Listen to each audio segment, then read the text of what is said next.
We're going to wait for Russ. He's locking in the door. It's a long way from Stockton.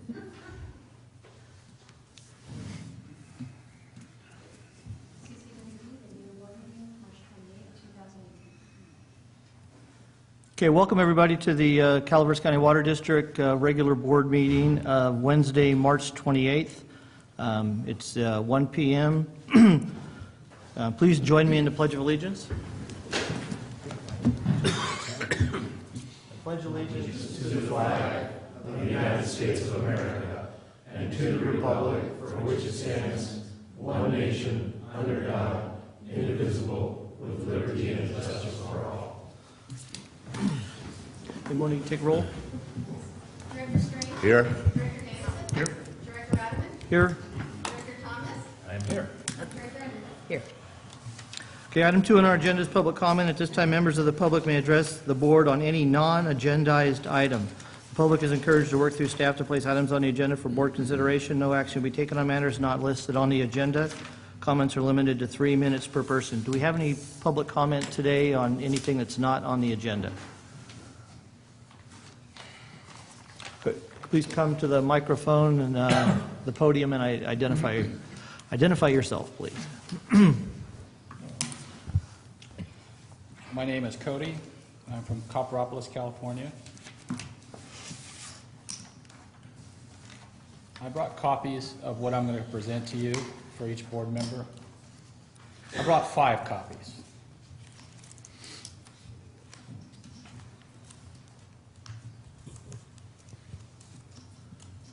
Did my time start already? Is the question. Time's up, Cody. Yeah, I mean, I had 5 total. That's what I got. Excuse me. I only have the one I'm reading. Yeah, 5 is all I got. Okay. You guys ready? No, please proceed. Sure. Out of 726 water districts in California, CCWD ranks 65th in wages. It ranks 5th in retirement and health benefits. When you combine both wages and retirement, CCWD ranks 3rd out of 726 districts. To find a water district that compares in similar size and workforce to CCWD, you would have to go to San Diego County. This water district has 89 employees. CCWD has 78. Average salary in San Diego, 68 grand. CCWD, 66. Average retirement health care cost from San Diego, $25K. CCWD, $28,000. To put things into perspective, according to Zillow Homes, the median home price for San Diego Water District is $892,000. The median home price for CCWD is $208,000. So let's look at our closest neighboring communities. The water and sewer rates per month for Sonora, $78. Jackson, $52. Murphy, $86. Lodi, $80. Stockton, $73. Manteca, $60. Oakdale, $72. CCWD, $150. To an out-of-state person looking at these prices, they would assume CCWD is located in the Mojave Desert. The fact is, CCWD sits on some of the best snowpack in the state and has 3 of the highest producing rivers for water in the state. Let's compare business practices with other utilities. PG&E and the phone company offer low-income reduced rates for folks on fixed poverty level income. CCWD does not offer this. Excuse me, Cody. If all you're going to do is read this, you've already provided us with a copy of it. We can certainly read that. Do you have anything else to share with us? What and this does appear to be rate related, which we're going to have a discussion on the rates and the rate process. Okay. If I may finish my last paragraph for the public, okay. Would that be okay? Please go ahead. Sure, absolutely. For our county residents, they have to ask themselves this question. Why does Saudi Arabia pay 48 cents a gallon for gas, while Americans pay $3.48 a gallon? The answer is simple. Saudi Arabia sits on an ocean of oil reserves. So why does Manteca pay $60 a month and CCWD customers pay $150? Calaveras County is Saudi Arabia. We sit on mountains of snow and water supply. So why are we paying triple of what Manteca pays? The CCWD board will tell you it's because of the drought. I will tell you it's because of greed. This is, again, this has to do with rates. Right. Okay, hey, well, thank you, Cody. The 3 minutes are certainly up. Sure, thank you. Appreciate it. Appreciate your time. Any other public comment? Mr. Chairman, if I could just make a comment, I would encourage Cody just to stay for the remainder of the meeting because we will be discussing rates later and the component parts of how we get to the rates. And we all acknowledge that the price of the water is a very, very infinitesimal portion of the rates. So your message is heard. But stick around for the rest of the story. Okay, item 3 on our agenda, consent agenda. The following items are expected to be routine, non-controversial. Items will be acted upon by the board at one time without discussion. Any board member may request that any item be removed for later discussion. The items on the consent agenda are 3A, approval of minutes of our board meeting on March 14th. Approved board meeting scheduled for May 2018, which is a cancellation of a meeting. I move for acceptance of 3A and 3B. Second? Okay, we got a motion and a second. Any discussion here? All right, Wanda, can you take roll? Yes. Director Strange? Yes. Director Davidson? Yes. Director Radman? Yes. Director Thomas? Yes. And Director Randall? Yes. Okay, item 4, new business. We got a presentation by Andy Sales, CEO of Aqua Joint Powers Insurance Authority. Go ahead, please. Thank you. I brought with me for moral support here. This is Jerry Gladback. He's president of our board at the Aqua JPIA. He is with the Santa Clarita Valley Water Agency. Used to be Castaic Lake Water Agency. So, but he is sits as chairman of our executive committee and, as I said, president of the board of directors for us. I'm here today. Thanks for giving me this opportunity. We're here today to bring you a check, the Ed McMahon size check. I have a real one here. Don't let me run off with that. It'll go through the ATM better. The check is for $132,601, and this is for your participation in our joint powers insurance programs that you may or may not be aware. You guys participate in all 3 of our joint powers programs, also in the health benefits side, liability, property, and workers' comp.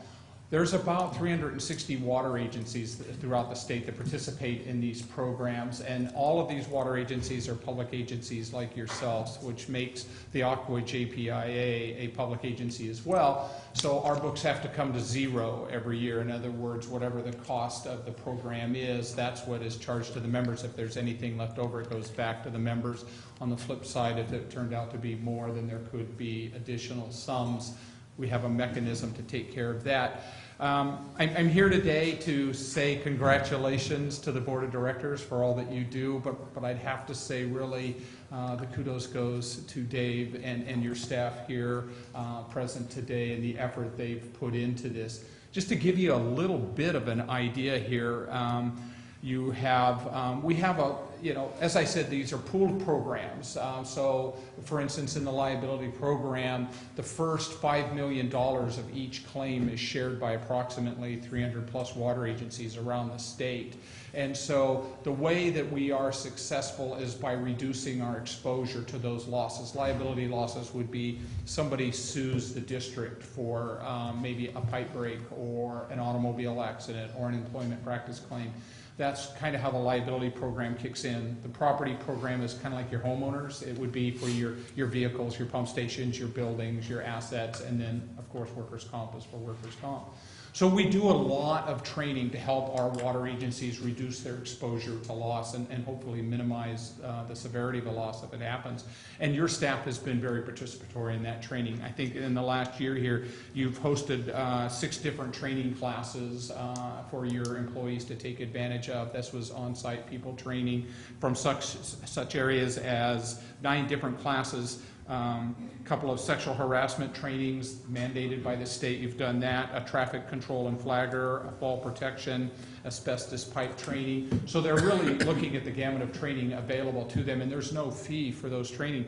In addition to that, we have an online training program with a suite of online training programs. So many of them help for continuing education credits. And you've got over 56 of your staff taking part in that resource as well. That's a resource they can do locally here. They don't have to travel out. So the fact that they're taking advantage of these resources, applying them at your district, is the reason why Jerry and I get to come here and deliver it. So once again, congratulations, but Dave, your staff, you guys do, they do a great job taking advantage of those resources, and it shows. The JPI's had a couple good years, but you guys have had exceptional years here. I don't get to hand out this kind of money very often, so congratulations.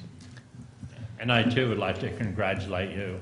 I think any organization, the attitude and the culture starts from the top. It filters down through Dave and on down. And you guys obviously set a very a culture of safe working environment. So thank you and congratulations. Well, thank you. Thank you very much. Thank you both, Jerry and Andy. Really appreciate your Can I ask one last favor? Could we get a picture? I don't get to hand out this checks, and so I want to put it in our, and then show it at conference as well. Do you have a Okay. quick moment? Can we Sure. get with staff on the And board? can we get staff that's in the room in the picture as well? This is really a big part of what However they're... you want to do it, I think that'd be great. And Okay. We're going to be around for a minute. Are you ready now? Or you want Yeah, to we'll do it right now. Say one thing real quick. And I very much appreciate having Andy and Jerry here. I mean, we got the chief executive of Aqua JPA, which is an incredible organization, incredibly fiscally efficient and effective organization. And I know some of you have attended the board meetings as we're a member of the board, and that's one of the beauties of it. We have a stake in it as a member, so everybody has the highest incentive to do things the most effective way possible. But Jerry, I can't thank you enough for being here and coming up from Southern California. Jerry's also past president of Aqua. He is honestly one of the finest people in our business and one of the most knowledgeable, and it means the world to have you here, Jerry. Again, this is why we don't want to lowball it on the quality of people that we have working here, because if we don't have qualified people to do these jobs who care about doing a good job, people get hurt, the environment gets hurt, and we end up paying for it, and then we don't see something like this. This is based on our experience modification rate, the fact that we haven't had claims filed because we're doing it the right way. We can get better, absolutely, but we're working from a very good place. And again, I know at the Aqua JPA conference, one of the things, Andy, you had with the board meeting, you had a list of our experience modification ratings, and all the agencies that are members of Aqua JPA that are under, I believe it was 20%. 20%, so a 0.4 rating, I believe, quick. Yeah.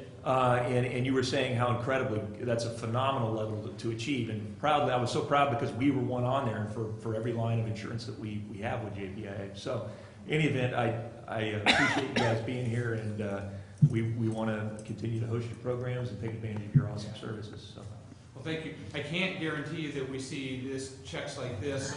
You guys, as Dave mentioned, all of the programs are experience rated, so we compare your losses to the average in the pool. If your losses are greater than 1, then your premium's a little higher. And if your losses are better than average, then you get a discount. You guys have been in that discounted situation now for the last several years, so I don't know that there's a lot, that's part of what drives how we move forward in this. So. Like I said, you guys haven't been in a positive experience rating in the last several, in both programs, liability and workers' comp. So that really is a testament to how well the staff does. And being from the insurance industry myself, I can certainly appreciate what a return in a premium to a customer means. And we haven't always been in this position. And I want to congratulate Dave and our staff. This is risk management at its best. Absolutely. And thank you very much. Got time for a photo?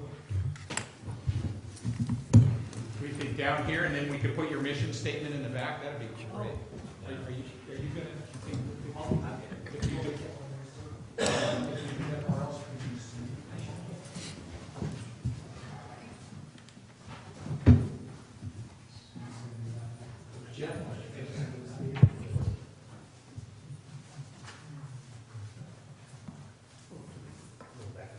Normally I try and stand in the side so I can prove to Jerry I was here, but since he's here, you gotta proceed to check. Here, you guys are the ones doing this. Get up front and I'll sit in the back.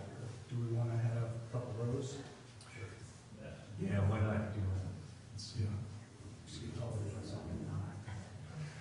Come on. Who's the shortest one? Okay, just come in a little bit. Here we go. 1, 2, 3. 1, 2, 3. A little closer. 1, 2, 3, and 1, 2, 3. Got it. Your dance steps are getting better. It's that agility training. All right, thank you again, and safe travels.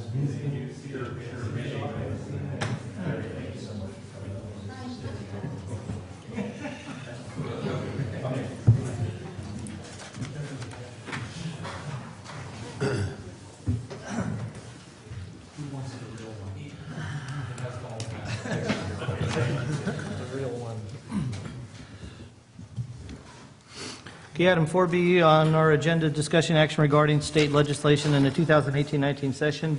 Joel Metzger, Manager of External Affairs, Conservation, and Grants. Good afternoon, Mr. President and members of the board. I have 2 items for you today that are of particular concern to us on the legislative front. The first is SB 831 by Wykowski. This has to do with accessory dwelling units. An accessory dwelling unit is, let's say you build your main house and then you want to build a smaller extension of the house or a smaller non-connected piece of the house, often called a granny flat, something of that nature.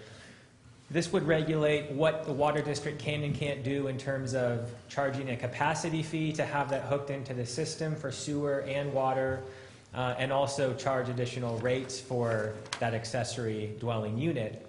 We currently do not charge additional fees for water, other than the additional consumption that's used, but for sewer, we do charge 0.55 of the capacity fee to get that accessory dwelling hooked up, and we do charge additional monthly sewer charges for that extra unit. We limit those to 900 square feet currently. The push behind this bill is Governor Brown would like to try to solve the housing crisis and the expense of housing in California by making the rules less stringent about adding more small pieces of homes into existing lots.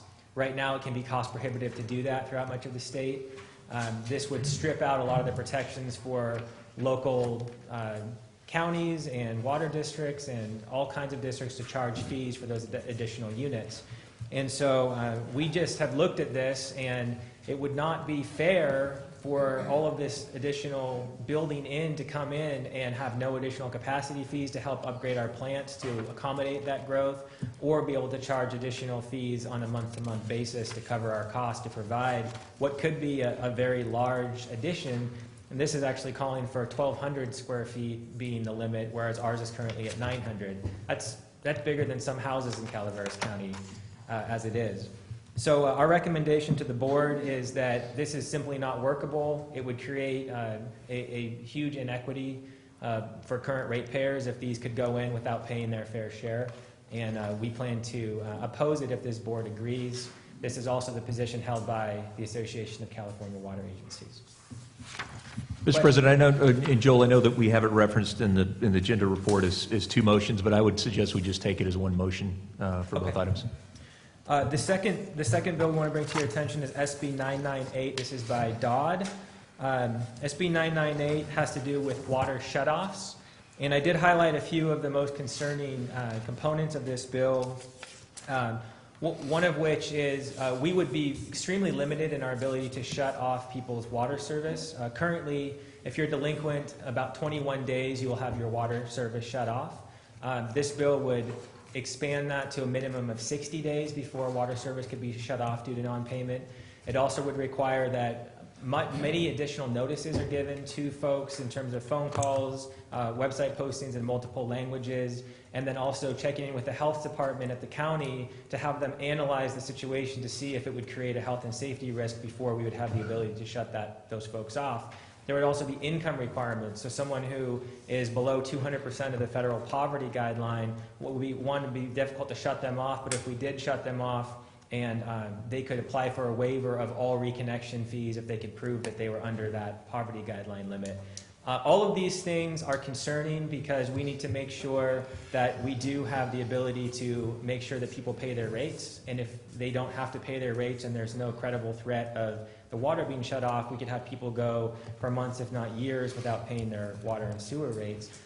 Additionally, working with the health department and having them make those determinations on whether we can or can't shut someone off would add a huge bureaucratic lift that would be an unfunded state mandate for the county and for us to do the additional. But there are some things that could be workable with this. For example, maybe we could standardize the entire state for urban water suppliers and make everything the same for every agency as long as it was acceptable and not an unfunded mandate that was burdensome. Maybe we could improve certain things like our notice to customers prior to shutting them off. We certainly do a very good job now, but there may be additional things that we can do.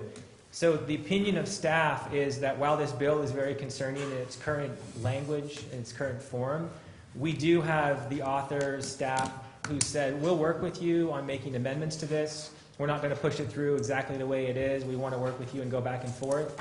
And so we feel that the best strategic position at this point would be oppose unless amended, not just a straight up oppose. That opens the conversation to us suggesting amendments that would be more appealing to us, and perhaps they would put those into language and we could get something that would be workable for water agencies. But we have a lot of work to do before we get there. And so, unlike the first one, which was a straight oppose, we do believe there's oppose unless amended is appropriate for this bill. Any questions about, yeah? When they talk about the poverty, is that statewide poverty? Federal poverty guideline. Federal. As I was reading this, I was thinking about how the state wants to come and control what we're doing, and, you know, overly. I just can't see where they would want to take this control of, you know, turning your water off and on and sending it to the state level. I mean, we're the better ones to monitor that. But Director And so Underhill, then we would have to. They don't want control. They want to tell us what to do, and they want us to be in control of it. And they want us to pay for it, and they want us to come up with the financial solutions to their what they conceive to be a problem. Right. All they're doing is issuing a mandate. They don't want to be in control of it. They want us to do it. Okay. Just but like every other thing that they do in the state. You're absolutely right. Yeah, and then we also have to think in terms of bringing the county in, because the county, of course, has the health department, and so that's another layer to what we're mandating or we're controlling. So Well, I see especially the SB 998 being a little bit more friendly to those folks that are in significant need. And I'm not sure that I oppose that. I would need to know more information on that. But I think that especially the customers that I represent in those significantly disadvantaged communities, that this does provide a little bit more support for their efforts. And so at least my perspective is what I just mentioned. Joel, do you have any outline or quick bullet points on the amendments that, or the amendments, how it would be amended? If we're going to vote to oppose unless amended, what kind of, I mean, I do agree with Director Strange that this is not a bad idea if it's not done the way they're proposing, like many things that the state throws at us. It's a good idea to help on situations like this, but what would our amendments be to this bill? Is there a quick?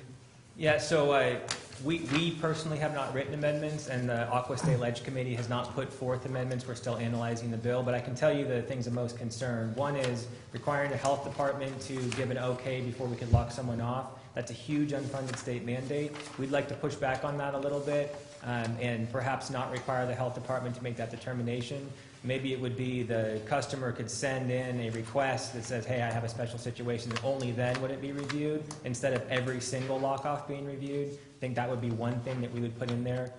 Additionally, the % of federal poverty guideline being 200, that's going to encompass a lot of people who are our customers, that may be a little bit too generous. Perhaps we might want to address a different percentage of federal poverty guideline. In terms of the 60 days minimum lock-off versus the current 21, that's where we want to say we're opposed unless amended. That's saying we're not okay with it the way it is now, but we can work with you. So maybe instead of 60 days and our 21, maybe we could find something in the middle where they still have more time than they currently have, but not a full, 2 30-day periods, 2 months basically, of being delinquent. And not to mention that's also after having the bill for about 3 weeks. So we're looking at almost three months without paying a dime on your bill and still not having any kind of consequence for that. So there are a lot of areas in here where we can work back and forth. If this board has any particular feelings on what would be included in the letter that we would send in and work with Aqua to put forth to the bill author, I'd be happy to include anything that this board feels would be appropriate. We also can bring back a letter that we compose for your review as well. But that was my next question, is are we going to be sending a letter out on this? And you just answered that. With that letter, would it be a good idea to partner up with the county? This is putting a huge burden on them and their health department. And if it was a letter signed by both the Board of Supervisors as well as the board at CCWD, would that carry a little more weight? No, I think it absolutely would. I know that Tim Lutz, the CAO over there, is very eager to work with us on things of this nature, and the board members have expressed that as well through the executive committee meetings. So I can definitely bring this to their attention and see if they'd like to join on. And I do want to say, I want to make it very clear, we are doing everything we can within current policy to work with folks who are having trouble paying their bill, and we take that very seriously. So we're giving as much notice as we can and as much time within policy as we can. Implementing Paymentus allowed electronic bills to go to everyone, free reminders even to your phone or your email, whatever you want. So we're really actively working on helping out all of our customers to find out what their bills are, how to pay them, and do it in a way that's free through Paymentus. And so I don't want anyone to think that we're just ignoring these needs, because we do take it seriously. And there are some points in this bill that I think could be good: additional notification, more web notice, more notice before the lock-off. So there are probably ways that we could improve, and that's why we think that there's room to work with the author here. Well, and a couple of things. One is that we do not shut sewer off, based upon non-payment. So I want to make that clear. This is just the water end of it. I also want to see, personally, the differentiation between the owner of a particular home or resident and the occupant, which frequently are not the same. And so I think that it's of advantage to also have the owner know, so that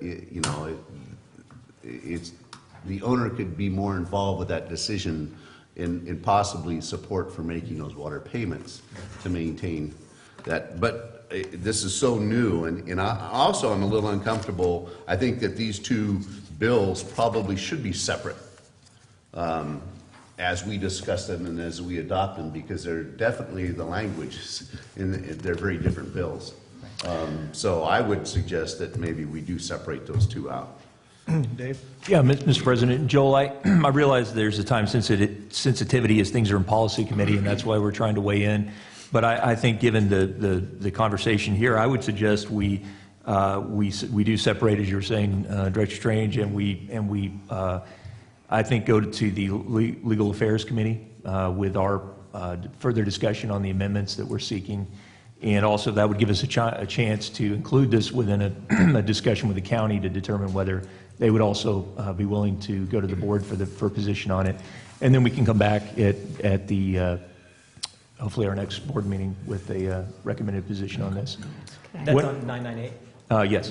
One option too, and this is something that I know, being on the state leg committee meeting at Aqua for over 10 years. There were times when we would take an oppose unless amended position because we wanted to be as strong as possible in trying to get the amendments, get the bill changed. But there was direction that communicated to the staff from the committee that if those changes were in fact made, we would be willing to then go to a support position, or to come back to the committee with a recommendation that we then change our position and go in for a support. But I think that the idea was it gave us more leverage in fighting for the amendments if truly they knew that we were going to take an opposed position if there wasn't a fundamental change. So we may want to take that approach, but we'll work that out through the Legal Affairs Committee. Okay, one quick question, and then Jeff's got a comment, and then Bertha will follow. When we talk about opposed unless amended, is there a big, huge difference of support if amended? Well, I mean, it implies, I take it as implying that if they don't amend it, you're basically in a neutral position, right? So you're not going to go to an opposed position, you're just simply going to stay neutral on it. Okay. You're saying that we will sign on in the list of supporters if you do in fact make these changes.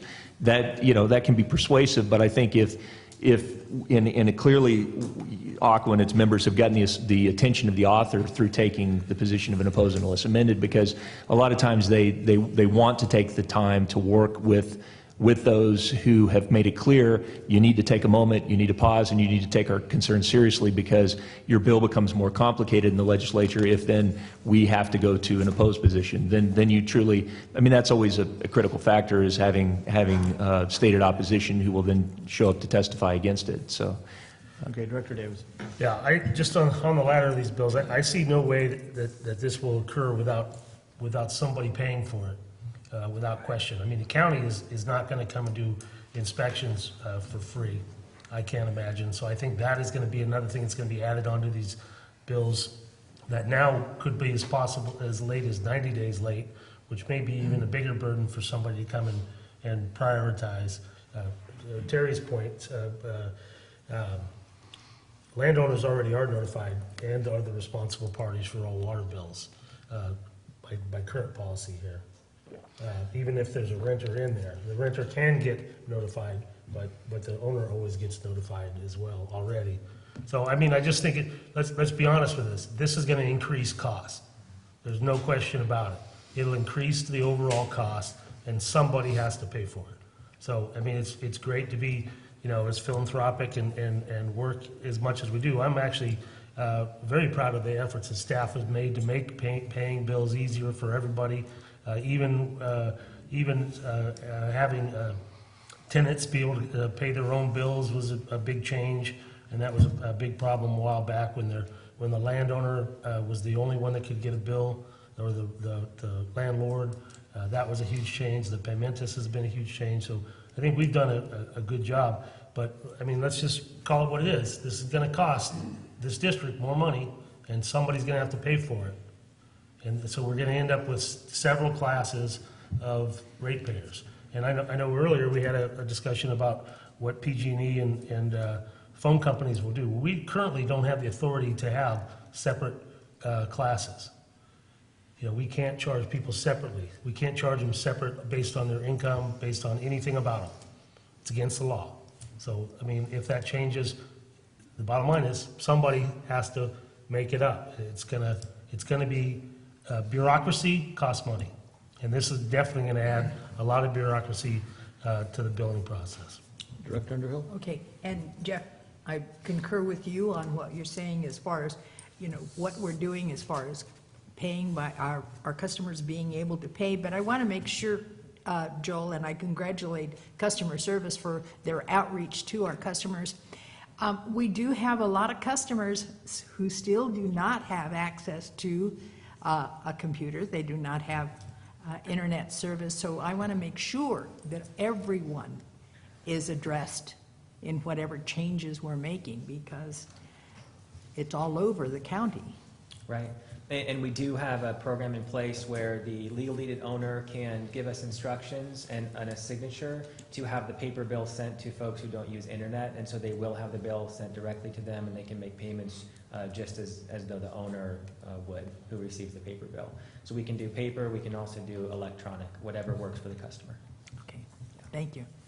Mr. President, if I could just make two quick points. One of the things we're going to be talking about shortly in our capital improvement plan, one of our projects on the water side is to change all of our meters over from the outdated old manual read meters to automated metering. And with that, that could give us the opportunity to then do even when we shut someone off, we could then provide them with a modest amount of water that they could continue to have access to for things like dialysis and, for basic life support needs. That's one of the really important reasons why we want to get going on that program and get that into place. The other thing, just to note real quickly, is just to let you know, we continue to work. One of our highest priorities is the SB 623, the Monning bill, the state water tax bill. That's something we'll be coming back to you with more information on. It is our highest priority legislation. That is it is a tax on every would be a tax on water districts and our ratepayers that would be forced upon us by the state to pay for state mandated programs, and we continue to work on that. That's advancing to the legislature. We're standing against it as a community of water agencies, but that's a big deal if that were to go through. So that will be back in before you soon. That's all I have. Okay, it sounds like we're going to be separating these and taking no action on the second, which is Senate Bill 998. We are looking for some action on and a motion for the first item, 831.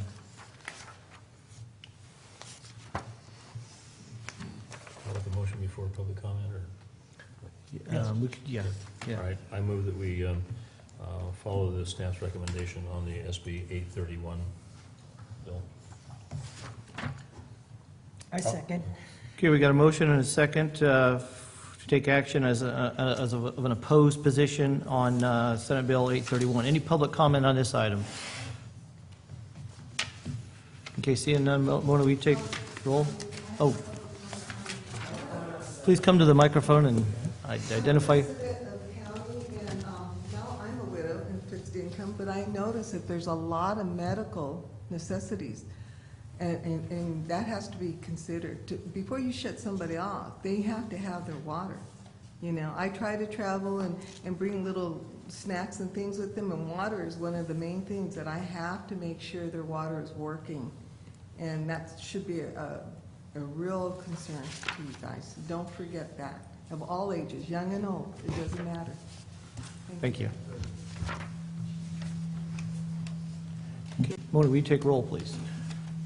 Director Underhill? Yes. Director Thomas? Yes. Director Davidson? Yes, I oppose it. Yes. I'm sorry. Go ahead. He said yes. Yes. And Director Strange? Yes. And Director Bell? Yes. Is it yes, we oppose? Yeah, we're, Oppose. what Yes we're, to what oppose. Yes, we oppose. Yes, we oppose, Unless yeah. amended. No, not this, the one we voted on was 831, and it was there is no unless amended, it's just opposing the Senate Bill 831, Yes, I oppose. passed 5-0. And we'll table the second one for legal affairs review. Correct. Okay, thank you. Thank you. Thanks, Joel. We also need to get that on the agenda of our executive committee meeting with Board of Supervisors. Okay. Item 4C, discussion action regarding proposed water and wastewater rate setting and the Proposition 218. We're going to, this is a public hearing, and so with this, we'll open. Actually, this isn't a public hearing, you are setting the date for the public hearing. Oh. You're recommending the proposed rates. Okay. Yes, and just to be clear, there's no formal action taken by the board today. It's direction for us to issue the notice and the date of the hearing. Okay. And Jeff Meyer, Director of Administrative Services.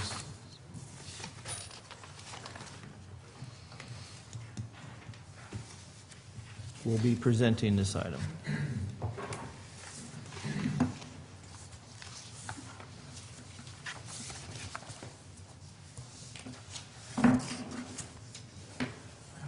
Good afternoon, Mr. President, members of the board.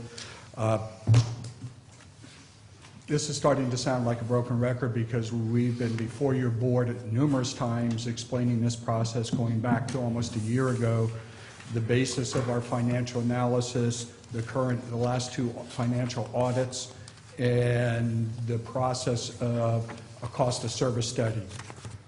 Today, I'm just asking for direction on setting up setting the Proposition 218 public hearing and sending out the notices. We are not asking your board to adopt rates at this time. What we're asking your board is to recommend the rate structure that's going to be included in this notice and brought back for discussion on May 23rd.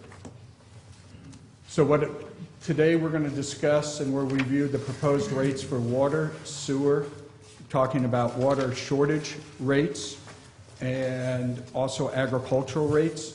We're going to review the Prop 218 requirements, talk about public outreach that we're going to be already starting to set up, and again, set the public hearing for May 23rd. In this particular slide, you've seen all these slides, or most of these slides in the past. This is an overview of our current rate structure on the water side. One of the things that I want to point out, and this is what we've talked about, is under the current rate structure, Tier 1, which is up to 1,000 cubic feet of water every 2 months, has been included.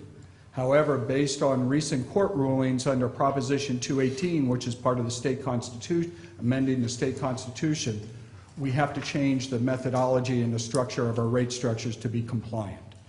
So this the tiered structure, the inclusion of 1,000 CF per billing period is going to go away, something we've discussed for quite some time now. And Jeff, and again, the reason, and not to belabor it, but under the requirements of Prop 218, and these requirements were not in the case law under San Juan Capistrano and the other cases to interpret 218, which have been developed. The law around 218 has been developed since our last rate plan was adopted by the board. We cannot provide any free water. So the base rate, if we were to include any water in the base rate, such as we do right now, we have to account for the cost of that, and that has to be charged as part of the base rate. So that was part of our thinking as far as what we're proposing today. So again, this has to do with state mandated conditions on us as a district. Actually, a little clarification. The voters of California voted for Proposition 218 back in the late 90s, and this set the precedent of how we have to go through our rate setting process to create a cost of service study that has all our costs, all our rates cost-based. Now, over the years, there have been different court rulings and interpretations of Proposition 218, and as Dave was alluding to, the San Juan Capistrano case focused on tiered rates. And it is a mandate by law that we have to follow this. We have no options. Right. And as Dave did say, back in 2007, when we had our last rate hearing for these type of rates, San Juan Capistrano wasn't even thought of at that point. That was just a recent hearing within the last several years. So over the years, the courts have been redefining and kind of not restructuring, but redefining what is allowable under 218.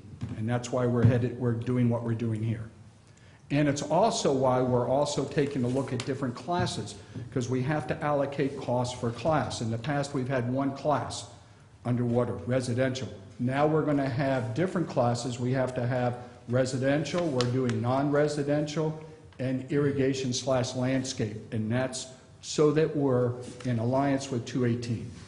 And just to, in the consequences of not complying with 218 are that we could at any point in time be sued on our rate plan, and then have to defend a very expensive lawsuit that could ultimately require us to start over in the entire process. So that's why, as you can see in the footer, we hired HDR Engineering, who's also financial utility experts, who have written the AWWA manuals around the allocation of cost and the setting of rates. That's why we have hired them and invested in the resources and our counsel as well, to make sure that what we're doing in the reports that we're preparing and the recommendations are based on something that is sound legally under Prop 218. It's not speculative that the challenge can happen and that it can be expensive. Amador Water Agency, when it imposed drought rates a year or two ago, they were challenged on that by a local taxpayers group. They expended over $100,000 in court trying to defend it. So that's what we're trying to avoid here. The new rate structure, as we've just alluded to, will not include any free water anymore in Tier 1. There will be 4 separate tiers, Tier 1, 2, and 3. The tiered structures, as far as the water allocation, basically remain the same.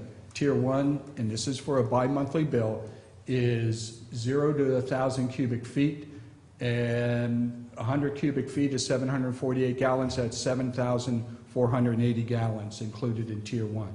Tier 2 is 1,000 to 6,000 cubic feet. Tier 3 is 6,001 to 12,000 cubic feet, and Tier 4 is over 12,000 cubic feet per 2-month billing period. These are the different rates per 100 cubic feet. So if you use 100 cubic feet in Tier 1, that'll be $1.09. And if you use 1,000, it'll be $10.90. Those are the tiered portions of it. That is in addition to what we have as our base rate. Remember, the base rate is no longer including any water allocation. Now, one of the things we heard loud and clear during the drought is, I want to control my water bill based on the amount of water I use.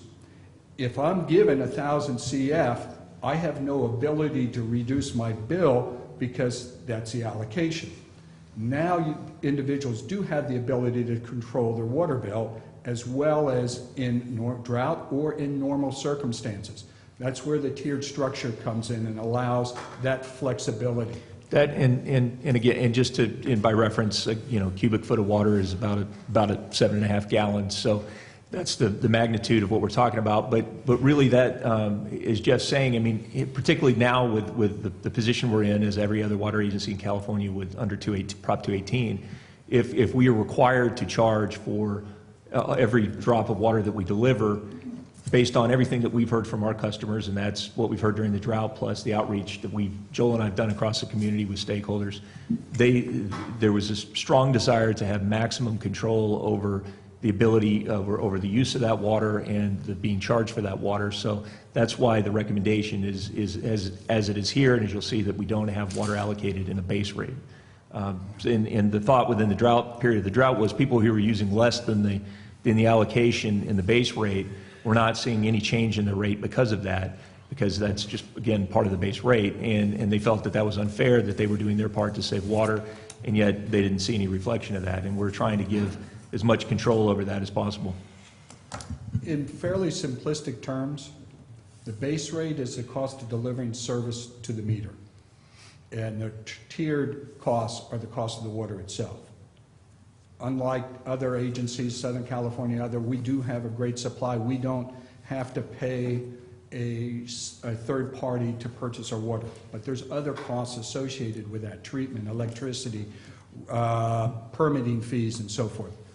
So when we look at the tiered rates, HDR allocated the cost by those tiers. So the cost for up to 1,000 CF is $1.09 per 100 CF.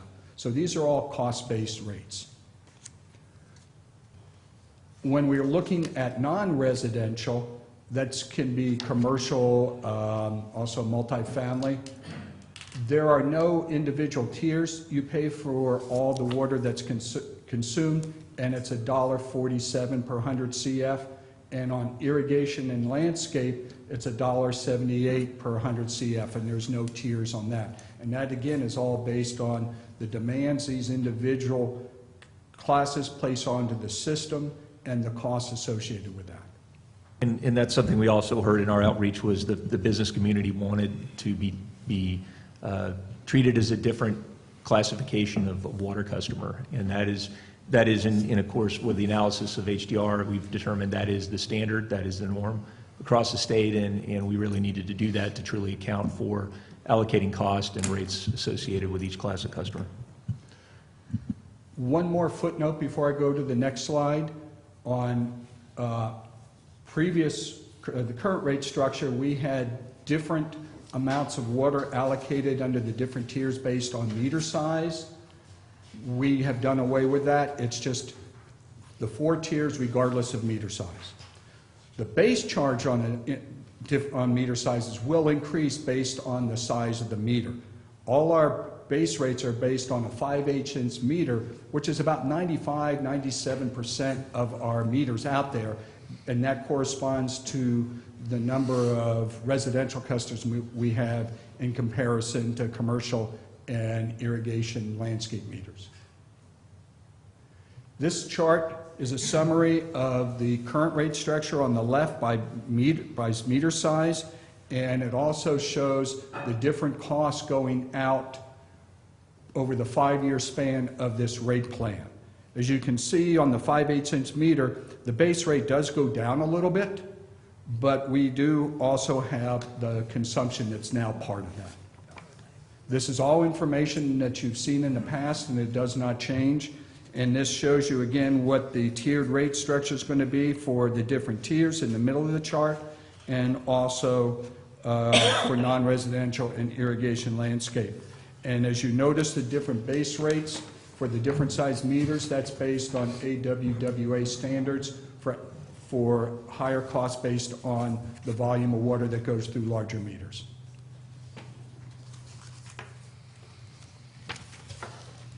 Any questions on what is being proposed at this point on the water side?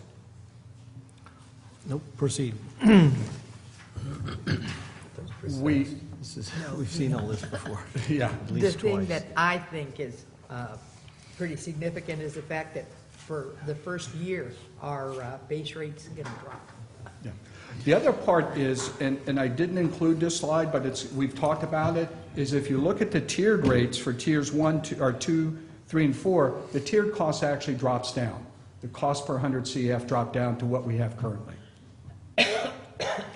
So the base rate drops, but But we your now... consumption, But, Yeah. yeah, but the consumption part of it goes up, i.e., again, there's no free first, what is it, the 100 CF of water or whatever it is. We have to start charging for that, so you add the two together. Correct. Yes. You do, and I don't think we have that slide with us today. We've shown it in past meetings, but I think if it shows it on where we have customers who are trying to use a minimum amount of water, particularly in the case of if we have a widow or someone who's trying to limit their use to reflect the fact that they're on a fixed income and try to be responsive to that. This would make a difference in their bill if they're able to reduce their water use just to the minimum amount as necessary to meet their needs indoor. They really can make a dramatic change in their bill. And that's something that we, and Joel and I are working on right now. As part of this, we want to roll out all of the information we can to customers that how can you utilize this in a way to try to actually affect the bottom line of your bill. And I think that there are ways that they can definitely do that.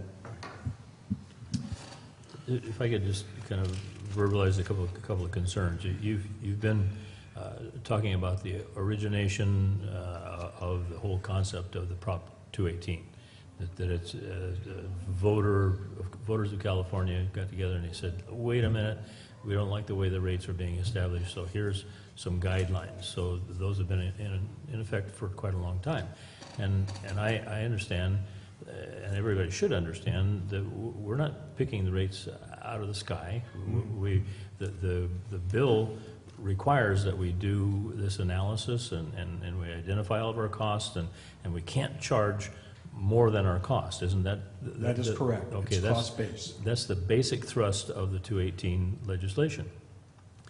But the flip side of that is that I think that we are compelled as a responsible board of directors that we have to charge what it costs. You know, we can't give any discounts or free lunch or anything. We would be irresponsible if we set the rates at a point, in order to be good guys, that we set the rates lower than it's actually costing us to do. And that's the communication I'd like to see that gets out, that we're not using a dartboard. Mm-hmm. This is as close to the actual recovering our actual cost as we could possibly get. We're mandated to do both. We can't charge more, and we cannot charge less. Is that the fair statement? And it's not just Prop 218 that mandates that. We're a special district, and we're not a for-profit business. We're not allowed to make profits and stick money in the bank. We're a special district that's designated by the state, and are required to charge what it costs us. And that's what HDR did for us this year, and as well as 5 years ago when we did a cost of study, a cost of service study, and that's what we have come up with, is it's costing more to provide service today than it did 5 years ago, and this is and then 218 is requiring us to put our rates in a different format, Right. where they're tiers, and that's the court case that we've Right. talked about that has changed. Yeah. Well, it's important for me, for my own personal, from where I'm sitting here, I need for people to understand that we haven't done this capriciously. Right.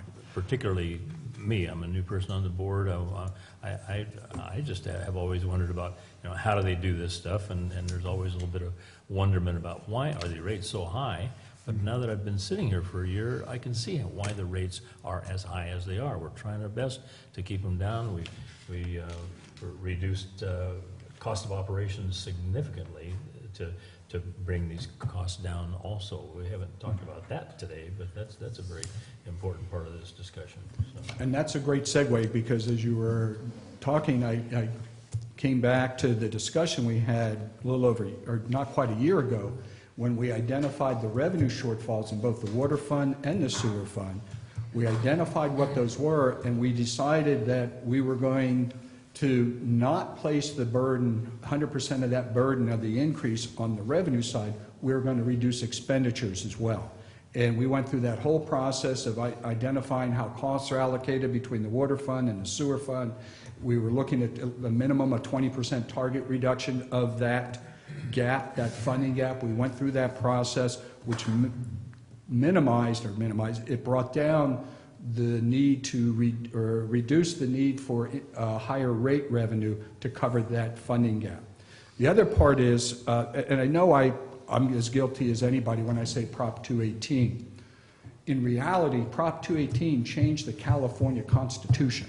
So it's a constitution that tells us what we need to do. Prop 218 was just the mechanism that everybody refers to, but it actually changed the Constitution. So when we talk about why we have to do these things, it's not because it's just some rule the state put out, it's a constitution that was amended by the voters of California. Yeah, and I know it really sound like a broken record with this, but truly being in a position of having to present to the board for it to contemplate a rate increase is the most difficult thing that we have to do as staff, and honestly, the process is miserable. I know it is very stressful on the community, and that's, that we wouldn't be here unless we truly believe it's necessary to do this to meet our core mission. And really tying it back to what we do really does affect people's safety, community safety with fire flow, the health of our kids, and having safe drinking water, and then to be able to treat and dispose of wastewater in a way that doesn't make people sick and doesn't damage the environment. And within all of that, of course, as you know and well aware, but this is one of those things that we need to do a better job of getting the message out. Everything we do on all of our water and wastewater systems are all done under state and federal permits and state and federal laws, and the requirements continue to get more and more onerous on that. And if we violate those permits, we incur liability of up to $10,000 a day just in penalties, plus liability in the way of lawsuits under the Clean Water Act, which is strict liability. So there's again, I just want to say that we have worked hard over the last year to try to reduce costs before we ever presented anything in the way of rates, and we have cumulatively between water and sewer reduced the budget shortfall by about 30%. But we have a structural deficit that we know is going to continue to get worse. That's what the financial analysis shows us. That's what our audits have showed us for the last 2 years, that if we don't fix, we are going to deplete our reserves to the point that we're not prepared for an emergency, and we're going to make ourselves or hurt our credit rating so that we can't get borrowing cost effectively when we have to do it. And we're going to lose access to the SRF fund, State Revolving Fund, the most important source of funds from the state government for water and wastewater projects. And we've got over $4 million that's ready to go for our West Point Wilseyville wastewater consolidation project. And we lose that if we don't do something here to address this problem. So if we lose access to that and we're barred from SRF funds, that puts us in a very dangerous place not to be able to replace things that are very close to having a catastrophic failure that could be very expensive and very hurtful to the people we serve. So with that in mind, thank you for indulging me. That's where we come from as staff in presenting this.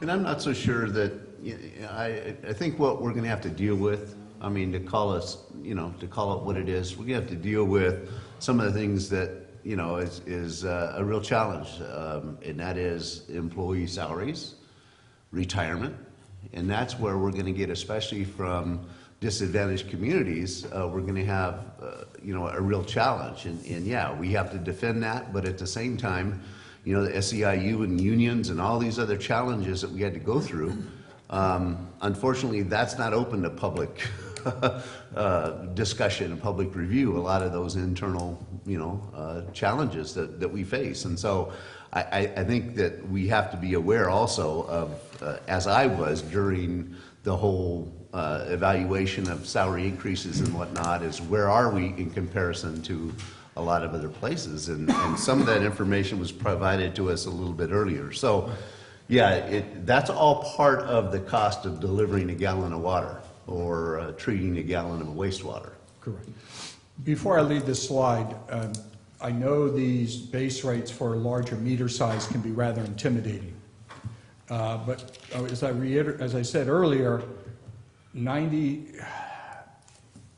have about 13,000 water accounts.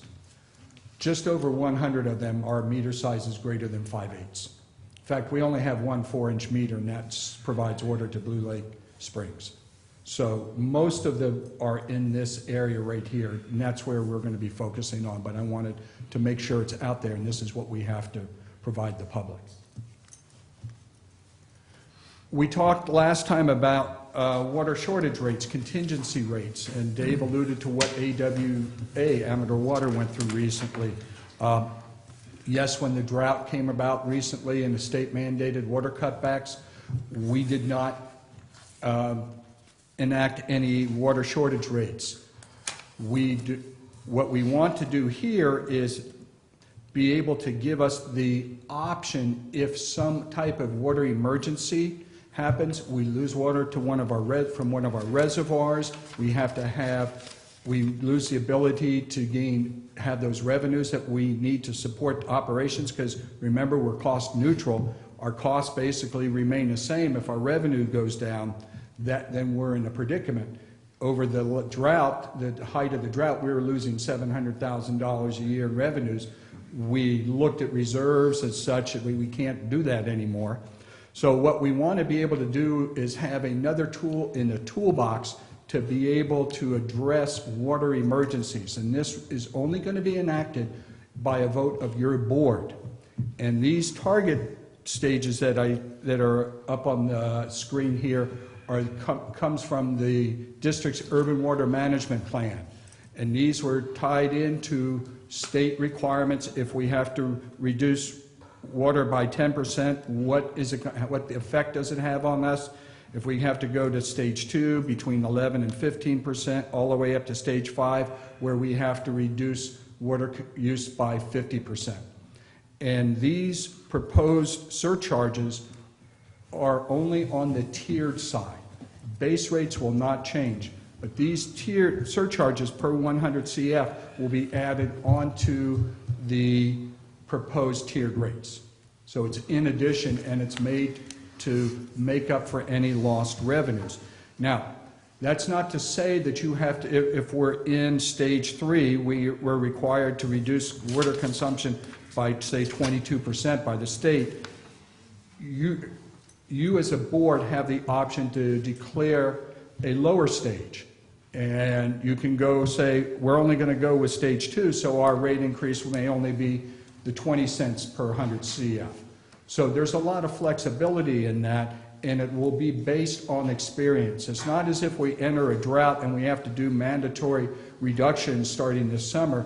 We need to see how that really affects our bottom line. So it's kind of after the fact as we go back and look things, especially if it's an ongoing emergency.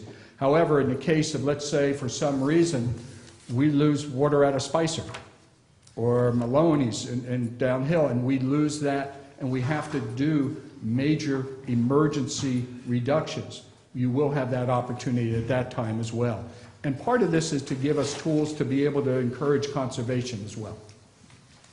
Yeah, and again, and Jeff, just to say, and that by what Jeff said, that this does not go into effect unless and until the board takes future action. That is not the action on the 218. If the board has a 218 hearing and then adopts the rate schedule with as a result of that process, including this rate structure for water shortage, these do not go into effect unless and until sometime in the future, based on an actual emergency or shortage mandate requirements imposed upon us by the state, which we know has happened and likely will happen again.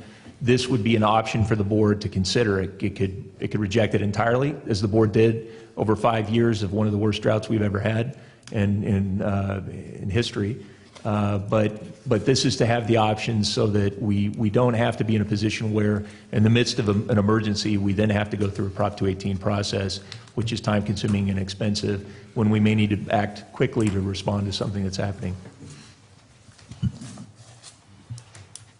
And the last water rate that we're going to talk about is the agricultural rates. And there's a little bit of a difference here from the slides I showed you at the last meeting, and that's the actual start date of the rates. As doing a little bit more research, we only bill ag users on an annual basis, on a yearly basis. So instead of being a fiscal year, it's a calendar year increase. So the first rate increase on the agricultural rates will go into effect January 1, 2019, and it'll affect the water use during 2019, and we bill them for that in 2020. We get the amount of water used by each user, and then we'll bill off of that based on this new rate structure. Had you considered in the past doing maybe billing twice a year just to get that initial income in sooner? That's an option. I think at this particular point in time, we're looking at just kind of maintaining status quo before we go back and revisit the entire contracts that you alluded to at the last meeting. We're talking $10,000. Yeah, it's not much. Yeah, I know it's not much, but Right. still. But as we talked before, we need to go back and revisit this whole process.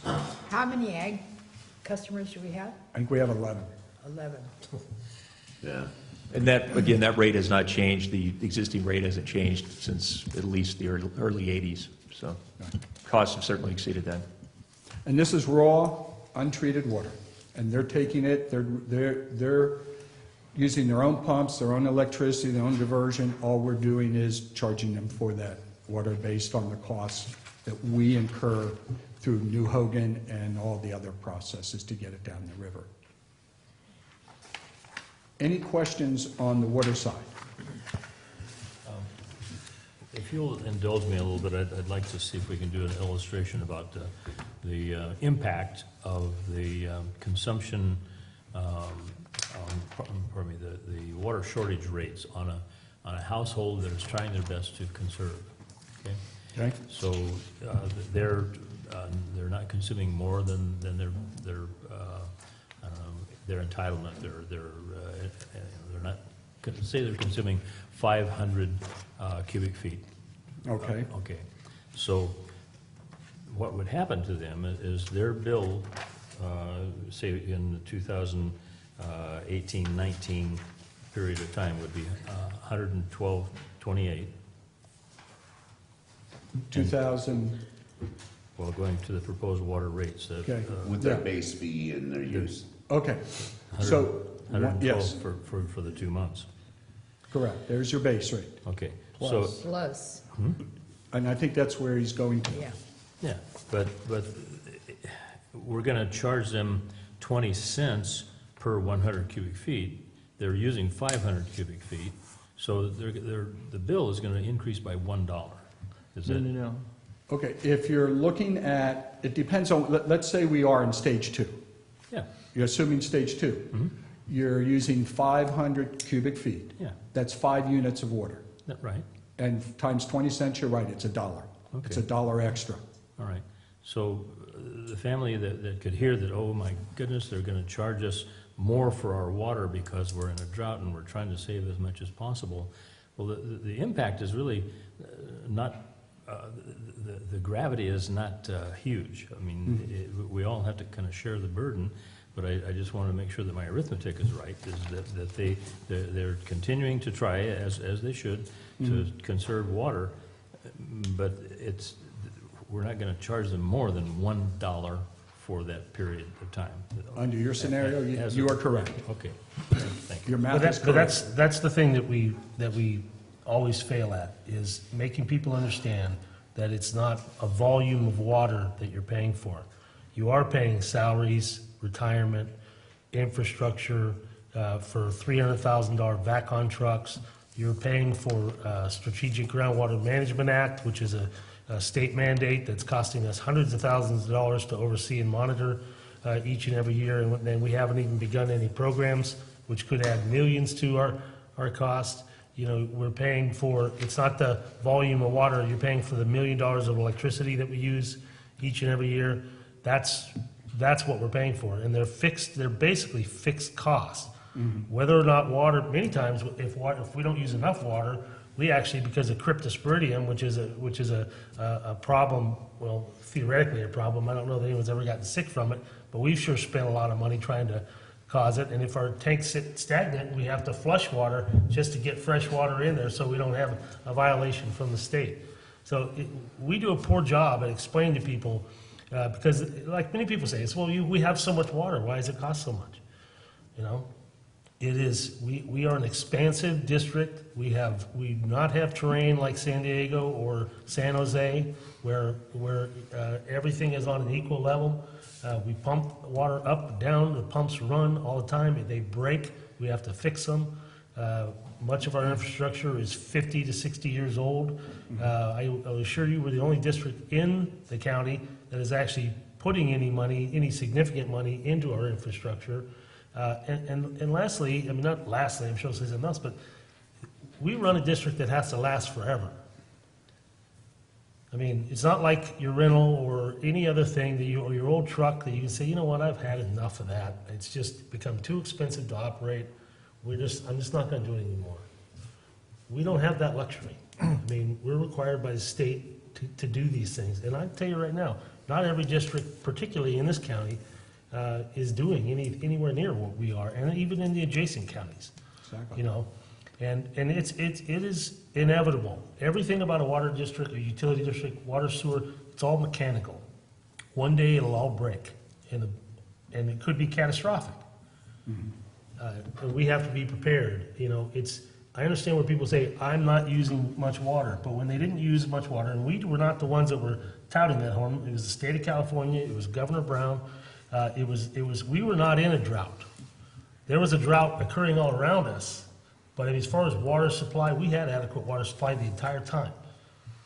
You know, we had no water supply issues, but we were mandated by the state to tell people to reduce, so people did. They did a great job. Cost us $700,000 in water usage. That was money that we couldn't budget because we don't know when the state's going to enact a water emergency and require that so we can't budget for that, you know. But I know that in the past when we had done that, we had been cutting and cutting and cutting. So I just wish we could do a better job of talking about water volume as opposed to, I mean, let's be honest, it's the bureaucracy that costs so much. And it's not a bureaucracy that I believe we've caused. It's a bureaucracy that the state changes every single day. Go ahead. Excuse me, one of the things that's very important in our discussions about water rates is the fact that we don't have the population. You know, think of what has happened to Calaveras County. We are now down to 44,000? 44,000? 44,000 people. And and not all of those 44,000 are our customers. That's the bigger issue. You know, that's a good point. I was going to bring that up. When Calaveras County reaches the first million number of people, citizens in our county, I'm sure that the per customer cost of water and sewer is going to go way down.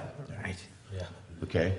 And that's the issue. And I'm not saying that I want to see that at all, but there is this, you know, the idea that as these communities grow, and I don't know that they're going to, but the cost per customer is going to come down. As we increase the number of customers, the per customer cost to handle that water now will come down. In a to stagnant environmental regulation, if environmental regulations come from the state were stagnant and our population increased, you'd be absolutely right, but you know that won't be the case. Well, yeah. But the other thing too is that we have to incur costs and spread that cost out to all customers. Even though, for instance, in West Point, we're not on groundwater. Why should we care about Sigma and all this groundwater issues going on in the western portion of our county? It's because the state mandates that we have to do that. And if we don't get involved and do it, they'll do it for us. And that's been very clear as the Sigma was setting up. And that's why I don't know what to tell you, but I'm not going to kick the can down the road and just ignore this issue and let other boards have to deal with these shortfalls to, keep our doors open. I have a quick comment on this same subject, and I do appreciate all three of the directors' comments, and then Dave Egerton, our general manager, has a talking point as well. One other thing that we have here is 13 separate water and wastewater facilities throughout the county, and managers and operators to manage each of them. That's something that Merced, Modesto, Lodi, they don't have. They have a set grid on flat ground mostly, a lot less pumping going on, and they have one sewer facility, one water facility, and operators that manage that. We have 13 going 24/7 across the county, and none of them are anywhere close to each other. They all require operators to be there 24 hours a day and managing those plants. This is something that other counties and other areas do not have. And the fact that there are a lot fewer people on each system, for example, Sheep Ranch. I mean, there's what, 20 customers there, and 49 customers there. Very, very few customers, but we still have the same operational costs of almost the same operational costs of a much larger plant. These are all things, our customers are spread out further. There's more pipe in the ground per customer. What we are doing is we are taking control of our aging infrastructure. We do have a great capital improvement program that is in place, and that kind of hurt us. 5 years ago, it hurt us a little bit. All of our new money from our last rate increase, all of that new money is going to capital improvement. It was this board decided that we had this aging infrastructure. Most of it's 50 years old and failing in incremental, and it was emergencies. We were reacting to emergencies, which is much more costly than being proactive, knowing it's 50 years old, knowing it's breaking here and there. So that's what we've been doing. But on the flip side, all that new money went to fix our aging infrastructure. None of it went to operations.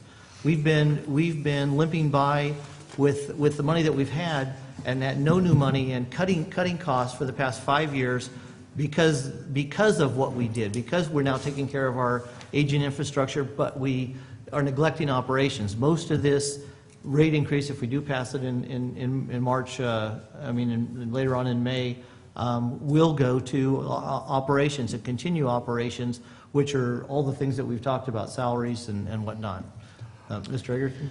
Yeah, one of the things that's weighed on me as we've gone through this for almost a year now is really, and we've talked about it before, and I know, in fact, Director Davidson, it's something you've spoken to a number of times is really concerning you. But we really do, we have 65 employees. That is the state of the state as it is right now, the vast majority of which are in the field. And we have crews that I think are some of our very most important functions that we have, like our distribution crews that make sure that the water is delivered from the treatment plant to people's homes in a safe manner, in compliance with our requirements, that people don't get sick, that we can serve the customer.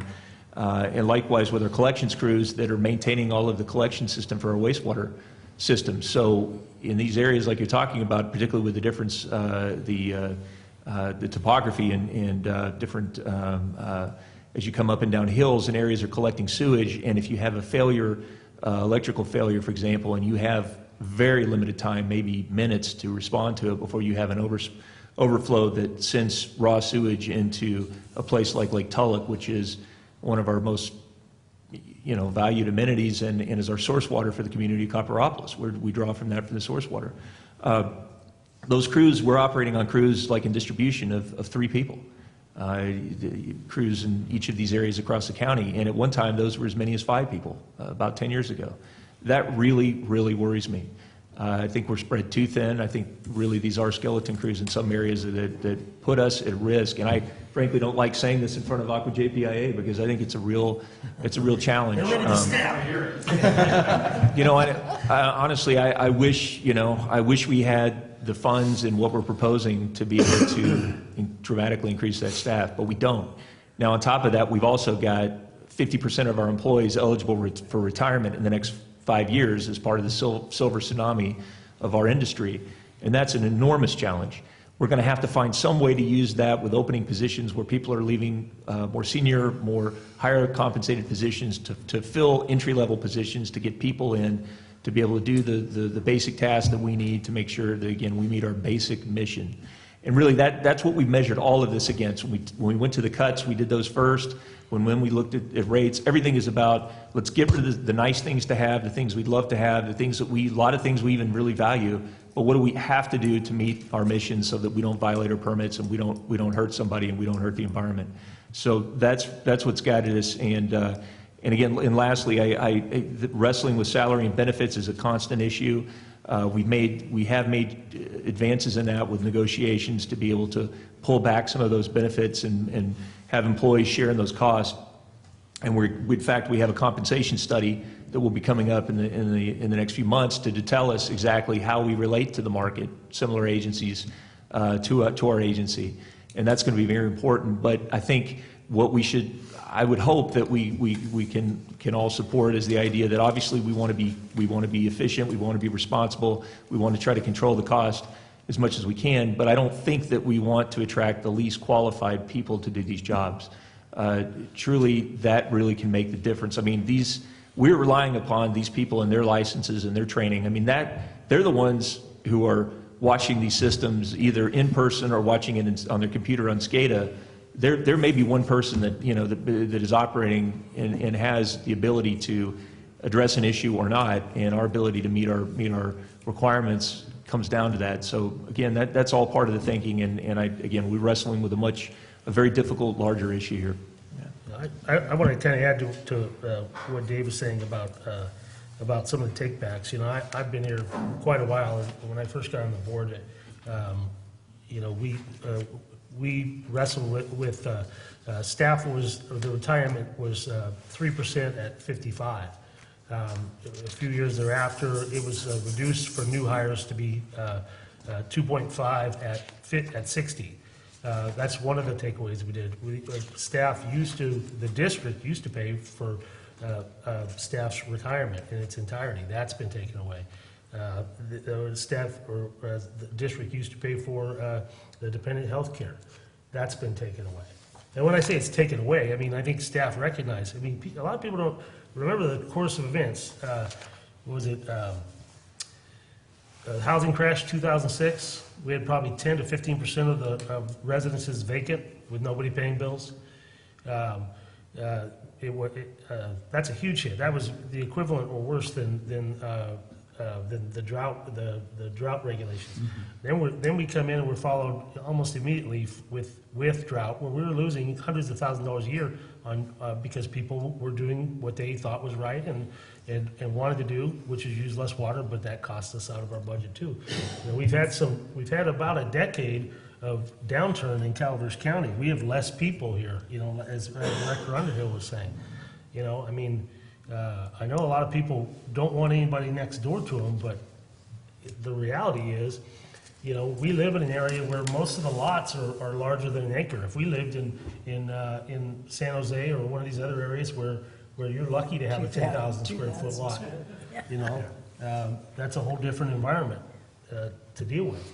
But Calaveras County has been on a downhill slide now for a good decade, probably longer. And to be truthful, I mean, I'm not that optimistic that it's going to come out of it because it is getting so darn expensive to live here. And it's, but I just, it is to no fault of this district that our economy is in the shape it's in. We have to react to it, and we have to react to the regulations and the new regulations from the state that come every single day. You know, this is a cause of overregulation by the state of California, you know, primarily as far as I'm concerned. And we've become, and I've said this at previous board meetings, what the state does is they come up with new things for us to do that seem important to a lot of urban areas. We have to use the same sort of skill set to try to come up with the reports and like Sigma is a good example, as any other district that may have 200,000 ratepayers down in the valley. But we have to do the exact same reporting requirements, and we have to have the exact same qualifications. And we only have, 13,000 water connections and 5,000 sewer connections. I mean, a lot of it is simply a matter of economy of scale. If you look, I know the comparison, I was actually trying to go online and verify some of the stuff in the letter that, was it Cody? Cody brought us, and I'd like to look into this farther and see what the comparisons of some of these districts are, because I guarantee a lot of these districts don't have to deal with Sigma. And I know we're spending a few $100,000 a year in staffing just on Sigma, which is Strategic Groundwater Management Act, which is a requirement that we have to come up with a solution for the San Joaquin Aquifer, which is in severe overdraft. How much water do we take from the San Joaquin Aquifer? Zero. Well, very, very little. I mean, it's basically all the groundwater from, we only serve a handful of customers on groundwater in the Wallace area. This is basically from Valley Springs, a little bit over to Copperopolis, was like 35,000 acres. But it's a huge requirement, and actually that's where Director Thomas was today, attending one of those meetings. I mean, we could go on and on and on, and I keep coming back to, I saw something earlier this week, and I think it completely applies to it right now, and there was a poll that came out about whether or not people thought they were paying too much in taxes. And 51%, I think, said they thought that they were paying too much in taxes. 46% said that, or 45%, or 40, whatever it was, said that they thought their taxes were about right. And then there was the remainder, 4 or 5% was, we're not paying enough. Who the hell are those people? All right, let's get on with this presentation. Thank you. Go ahead, Jeff. Moving on to the sewer side, and there's a lot less slides for sewer. It's the same story. Same story, yes. And part of what I wanted to do when we talked about sewer is, and this goes back to a year ago, with our audits, we have not been collecting enough revenue to fund our sewer enterprise. And that's what this whole process is to be able to kind of catch up. Once we get past this catch-up process, then things will be any annual increases will be much lower. As was alluded, we have not, or was said, we have not raised operational rates since the 2007 to 2011 rate increase, the rate plan there. So we're playing catch-up a little bit, and in some cases, sewer's taking more of a hit than the water side. Plus, we have much fewer customers when you're talking about sewer, 4,800 versus 13,000. So yes, the impact is greater on the sewer side, and we understand that. But when you have only 4,800 customers to help to pay for that whole sewer enterprise, it does get very costly. And that's the unfortunate part of it. We've looked at many options to try to reduce costs, which we have. But the bottom line is, with regulations and requirements, how we have to treat wastewater and all that, it does get expensive. You made a statement earlier that it's the same story as water. It's actually a lot worse than water. It is, yes. I mean, it's not the same, it's worse. Okay. Well, I stand corrected. and again, this is what we got to get better information out on, but we do not get to build or operate our wastewater systems any way that we so choose or want to. We probably wouldn't have what we have today if we had the decisions locally here in this room to decide that. I mean, everything we're doing on the wastewater side, is driven by the state and federal laws, which are incredibly onerous. Just look at the copper area with our discharge to a jurisdictional water of the United States and requires a National Pollution Discharge Elimination System permit, the most complicated and expensive of all permitting that we have to deal with. There are staff of, I believe, 5 regulators at the regional board, the Regional Water Quality Control Board in Rancho Cordova, who administer all of our permits just for us, just for our wastewater permits. I mean, that's the hard part to see, but is those requirements, with every time we have to update our permits, every 5 years or so, then we incur new requirements, and the costs go up, and like the cost, we have to absorb those costs, again, with all the cost of increased costs for fuel and chemicals and everything else. So it's really one of the things we heard in our outreach, and Joel and I meeting with people all over the county, was people can understand, look, the inputs, the cost of doing business, I mean, they're going to go up, right? Inflationary pressures, that people understand that. But what they don't want to see is for us to respond to it in a way that it's in a knee-jerk reaction, that we basically ignore it, kick the can, and say, okay, somebody down the road is going to have to pay for these additional costs, when the ones when it actually occurred, they didn't pay for it, so we're going to kick the can. So what we're trying to do is and it's the idea of smoothing, and I know, and I hate the way I hate the term, because there's nothing smooth about going through something like this, but what we're trying to do is to make these as low as we can and just have the sustained increases over time, as opposed to having a sharp spike. And that's why, 6 months ago when we were looking at the initial numbers here, when HDR presented it to us, we were looking at an initial, what they were showing was an initial increase of maybe 8 or 9%. Actually, a little bit higher, yes. A little higher in the first year, and that was what, figures. and the board said, no way, we cannot do that. We've got to find a way to make these, again, lower and sustain. So, And just as a note, because when you're looking at these rates, when I say bi-monthly rates, this is 2 months, a 2-month billing period. It's not a monthly rate, it's a 2-month billing period. And we did level out the rate increases as the best we could over time. So you're seeing in the neighborhood to 4 to 4.4% annual increases on the residential side. Based on the cost of service study, we also had to create a non-residential class as well, and those rates are on this slide as well. So those are in looking at sewer, yes, that's where the burden is, and we talked about what we can do to help lessen the impact, and the discussion has been as far as low-income assistance programs. We know that under current conditions we can't, but I think what we've talked about today is the measures that this district has taken to reduce their costs as much as possible. That affects all ratepayers and keeps the cost down. And I think that is some type of assistance program for everybody, not just low income, but everybody. We have not restored our staffing levels since the recession in 2007. Director Underhill, Director Davidson, you were here when we did layoffs.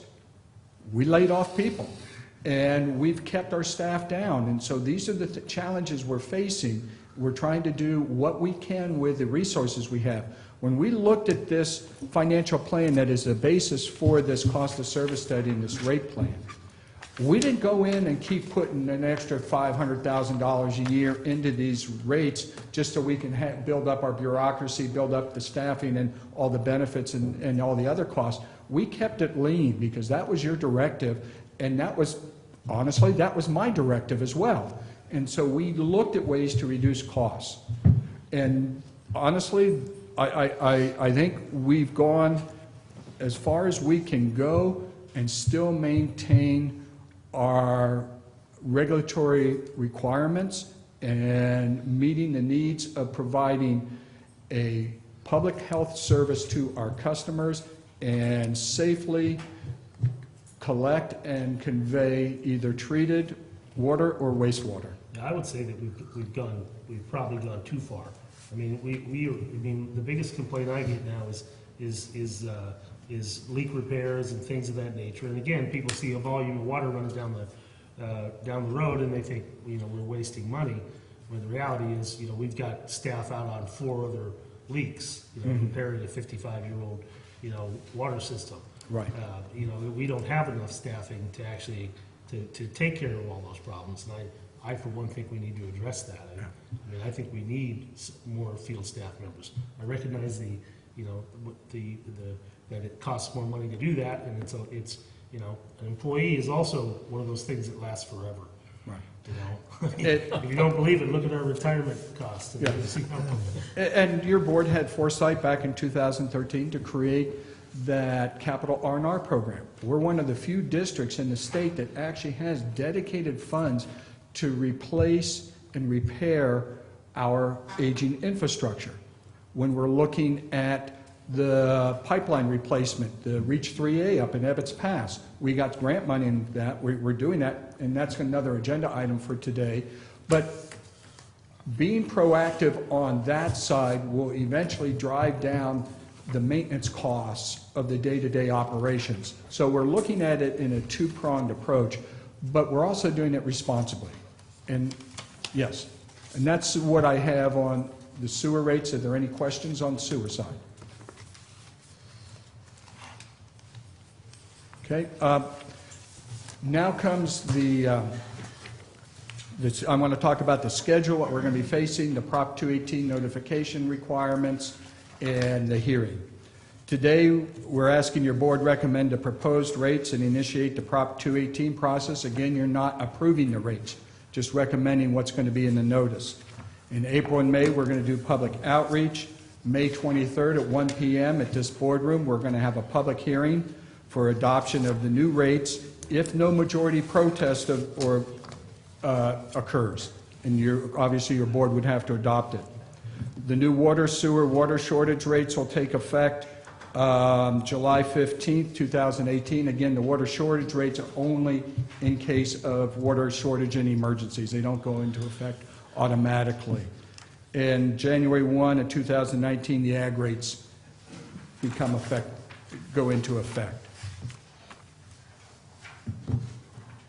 Proposition 218, it requires us to provide notification to all impacted property owners. They'll get written notification, and this is a notification we send out. Each time we do a 218 process, we have a notification explaining a number of issues, and I'll go into that in just a second, and what the process is. And this goes out at least 45 days prior to the rate hearing. Prop 218 does not provide a process to vote for or against rates. It's a protest process, and that's by Constitution. If a majority protest must be submitted in writing, even if an individual attends the hearing in May, they still have to submit a written protest if they want it counted. And when it comes to the protest process, if a majority, which is 50% plus one of affected property owners, file a protest, the rates cannot be implemented. So when we're looking at 13,000 water customers, it would be approximately 6,500 plus one. That's how the process works. So Jeff, what is a deadline for them to submit a protest to us? They can submit a protest up to the public hearing time. Okay. And that's, Yeah, the close of the public hearing would be the end of the Closes. Yes. Okay, I'm just, They can bring it yes. in. yeah. And that's, Just letting folks know. I'll get through that late in future slides. Thanks. We have to verify and count all protests, and that's something that the board clerk, Mona, and customer service do. They verify each protest letter is a property owner and is signed and is one of our ratepayers. We also must publicly notice the rate hearing. The 218 notice, what does it include? Well, it talks about why the rate adjustments are necessary, what is the rate adjustment, the basis for the proposed rate, everything we've talked about today for all water sewer. We also outline what we did to reduce costs before considering the rate increase. Compliance with 218 talks about how do you protest the rate change, when will the rate change take effect, and where do I find more information on that. And this notice will be going out through our billing company, Data Pros. They will be mailing this to all impacted ratepayers, which are property owners on both the water and sewer side. Protests must be submitted in writing, even if attending the public hearing. It must include a description of the property, either the APN number or the street address, statement that the letter constitutes a protest to the proposed rate increase. You got to indicate if it's water, sewer, or both. Must be signed and dated by the property owner on record, and only one protest for each property will be counted. Protests must be received, not postmarked, by the close of the public hearing on May 23rd. Okay, thank you. And finally, our public outreach. We have public outreach meetings already scheduled, town hall meetings for Copper Cove, which is April 5th, Sheep Ranch on the 13th, West Point, Wilseyville on April 16th. We have Ebbets Pass Arnold area, April 24th, and Jenny Lynn Rancho Calaveras area for April 26th. More information and locations will be forthcoming. Joel is coordinating those efforts. Joel, what time is that Sheep Ranch meeting on the 13th? It's going to be around 6 p.m. unless they tell us otherwise. Okay, thank you. And again, this is part of the ongoing outreach that we've been doing. Joel and I and board members, we've been meeting with community members and community groups since last fall when we completed the very first part of this with the financial analysis when that came out and identified the other underlying issues. So we'll continue that as well through the remainder of this. Are all these meetings at 6 p.m.? Yes. As Dave mentioned, we're going to continue our outreach with different local groups and organizations. We'll be working with newspapers and other media, and we'll have information on our website and other social media outlets as well, our Facebook page and so forth. All this information, once your board gives us a go-ahead, will be posted on our website, and we'll start our outreach and notification process. So that's all I have. And thank you very much, Jeff. Really appreciate your time. I'm sorry I didn't do a short Sean Gold Star presentation. You get no gold star. Okay, we've had a lot of discussion during and questions during the process, but is there any further questions from the board on anything presented by Mr. Meyer? I just have a suggestion on anything that's being distributed to our customers. You you have to sit here and figure out what, okay, it says tier 1, 0 to 1,000 CF, and we know that 100 CF equals 748 gallons. Can you, detail it more as we go? I know that's a majority of our customers, but maybe you can say how many gallons it is for tier 2 or tier 3, just to make it clear and Yes, more understandable. We do have that in our Prop 218 notice. Oh, okay. All Yes, right, and it does cost comparison. It shows what how much the cost for somebody who uses 500 CF is currently and what it will be, all those processes. Okay, great.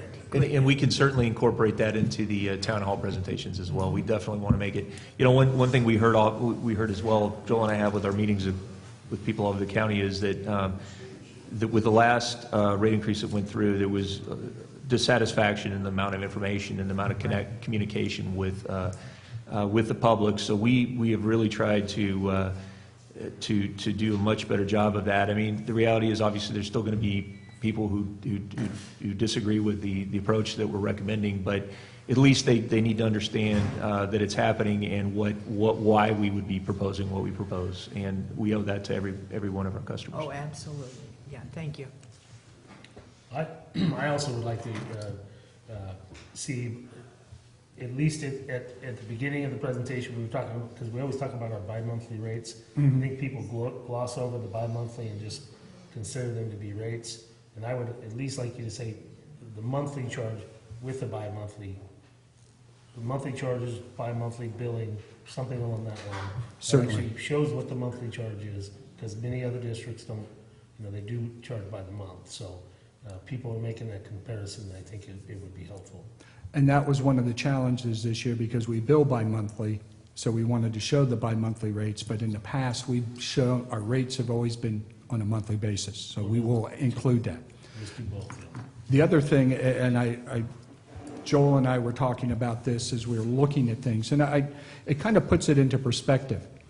I did the math. For somebody who uses 1,000 CF per month, which is 7,480 gallons, base rate and tiered rate, that comes out to 1.6 cents per gallon, delivered at your house. Went to a Safeway the other day, a gallon of water is 99 cents, and that's the cheapest they had. Yeah, well, it's, So when you look at this and what we deliver, and we deliver a product no one else can, it's life. So again, I go back, I think we do a pretty darn good job of it. You got to figure in the cost of the plastic, though, that water's in. yeah. Yeah, that's without the CRB value. Okay, any further questions? Okay, do we have public comment on this item? Please identify yourself and step to the mic.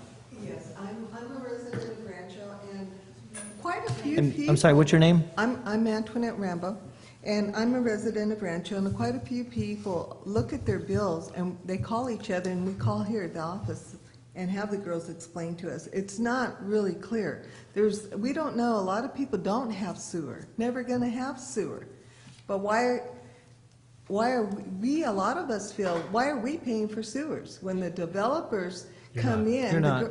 Well, I don't know, by the costs and the bills, it's not self-explanatory. Everybody feels like they're being taken, is what I'm saying, especially the ones that are on fixed incomes, They go, it doesn't explain, it doesn't, how come the developers are putting in brand-new homes and never being charged for sewers outright? They are being charged. They feel Actually, that they're being. if you give me 1 second, Go I'll ahead. kind of explain how it goes.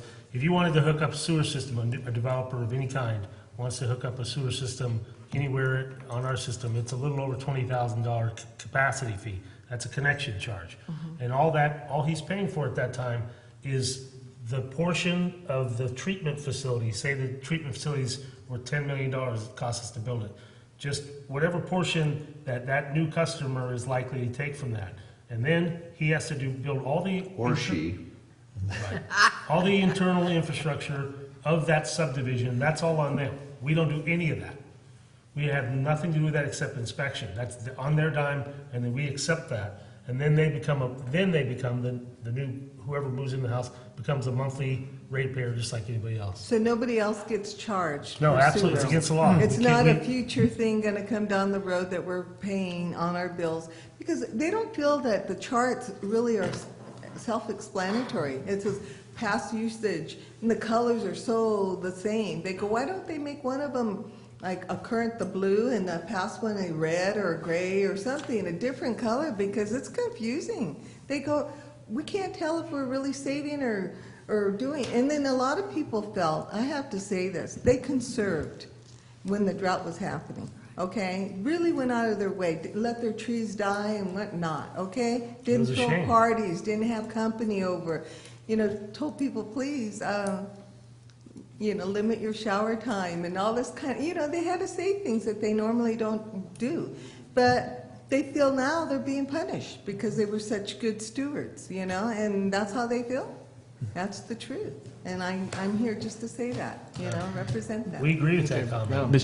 Thank you. Mr. President, and ma'am, Antoinette, if you'd be so kind as to give your contact information to Joel Metzger, we want to, I would love to work with you as we develop the materials, the information, as we move forward in implementing whatever comes of this, that we do make things very understandable. I mean, we've got to do a better job of that. You're absolutely right. So that would be, I thank you for coming today, and if we can kind of use you as maybe a barometer for how much we're improving that information and making it something you can actually use and understand. Well, I can get you a group of women that. Oh, that'd be fantastic. We definitely would take you up on it. Thank you. And we are having a meeting April 26th? Was that the meeting in Rancho Calaveras, Antoinette? Yes. Okay. That's what it says. We'll see you there. Into my packet. Okay. All right, any further public comment? Okay, this is an action item here at the board level. No, Mr. President. Again, this is just direction that we move forward and set the date for the hearing as proposed, and that we issue the Prop 218 notice. Discussion action. It says regarding proposed we- water. What kind of action, Dave, what kind of action are we looking for? Are you looking, a poll the board, or? We can do it either way. We can do it by direction, according to council. We can do it by direction or by action, and I would say if you could just provide us with a direction, that's good enough. Okay, I think the board is, We're Bring in it all back on the concurrence, 23rd. yeah. is comfortable with initiating the 218 process, getting the letters out to all of our customers with what is being proposed. Nothing has been decided. And then there's a 45-day waiting period based on the schedule that we saw earlier. So I think that's, unless there's any opposition to what I'm saying, you got a microphone in front of you, speak up, otherwise this is where we're going. That's fine. I just have one comment. But May I interrupt? I'm sorry. go ahead. Also, would you direct the setting of the public hearing for 1 p.m. on Wednesday, May 23rd? Okay, Yeah. so I agree with set. I think we all agree and are aware of that May 23rd. No, 1 I just 1 wanted p.m. that as record. Yes, Thank you. unless there's any opposition, speak up. Okay, Terry. go ahead, Terry. You know, I just want to make one thing clear, and I wish I'd have said this before everybody left, because especially those that are concerned about rate increases and all. Water and sewer isn't free regardless of whether you're a customer of ours or not. And I just want to share one thing real quickly from my personal experience. I own a couple of rentals, but also our own house. Since 27, so approximately 11 years, I've had to drill 3 wells to get water for either our house or the rentals. Those 3 wells total cost me over $40,000. Okay? In addition, during that same time, I've had to go in and either repair or build 3 new septic systems that have cost me approximately $34,000. So in the last 11 years, I've paid $74,000 for water and wastewater on my own private property. And the point being is that it's not free. And whether you're a CCWD customer or you have your own well and septic, you got to consider that these are all costly operations, and I'll leave it at that. How about the pumping on your well? Yeah, well, granted, I'm not normal. My wife will certainly agree with that. But, you know, each property is a little bit different, but still, it's very expensive. Okay, thank you, Terry. Any other comment here? Just quick final. I want to thank everybody that did show up today. I think I saw like 7 or 8 new faces.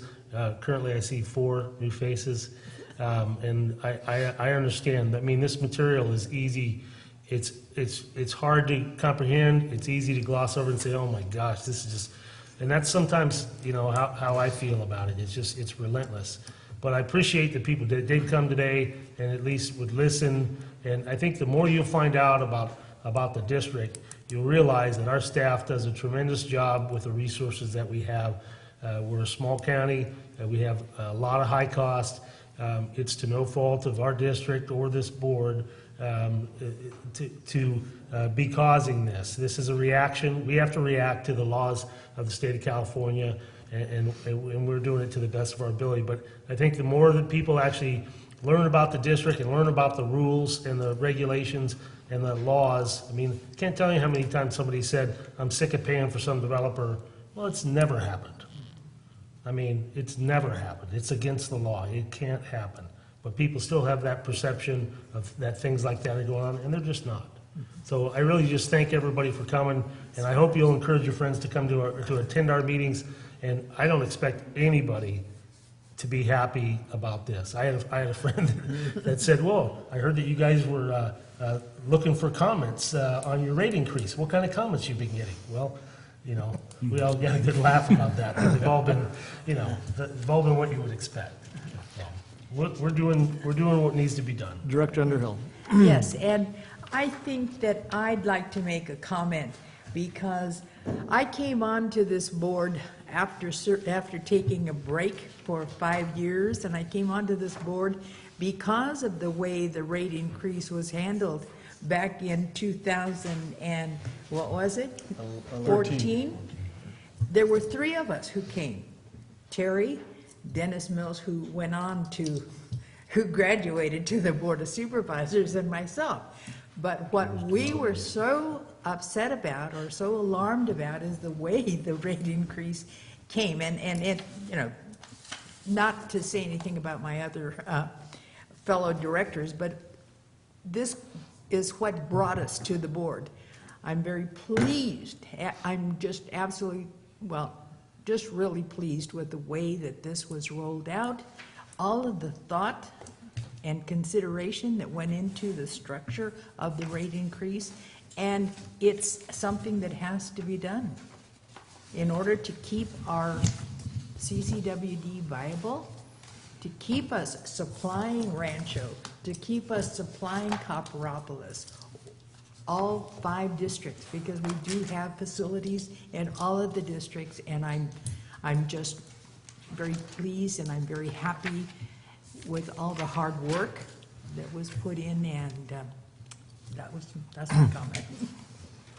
Okay, we're going to move on to item 4D, but before we do, we're going to take a short 5-minute break. Thank you. Thank you.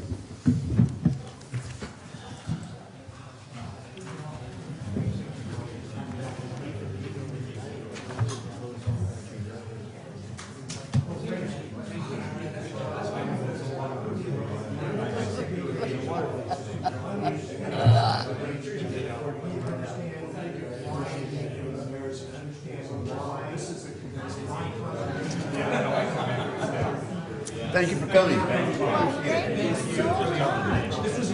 Was it? I was just wondering how it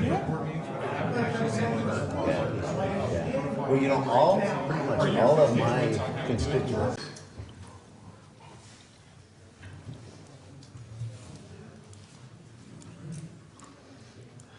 Okay, we're back in session. Mona says we could be back in session. We're on to, we're still in new business, item 4 on our agenda, 4D. There he is, discussion. Discussion action regarding adoption of final 2018 Jenny Lynn Water System Master Plan. Bob Goodwin, our senior civil engineer. Take it away, Bob. Be Good quick. afternoon, directors. Good afternoon. Actually, I have 2 agenda items. This is the first one on the Jenny Lynn Master Plan.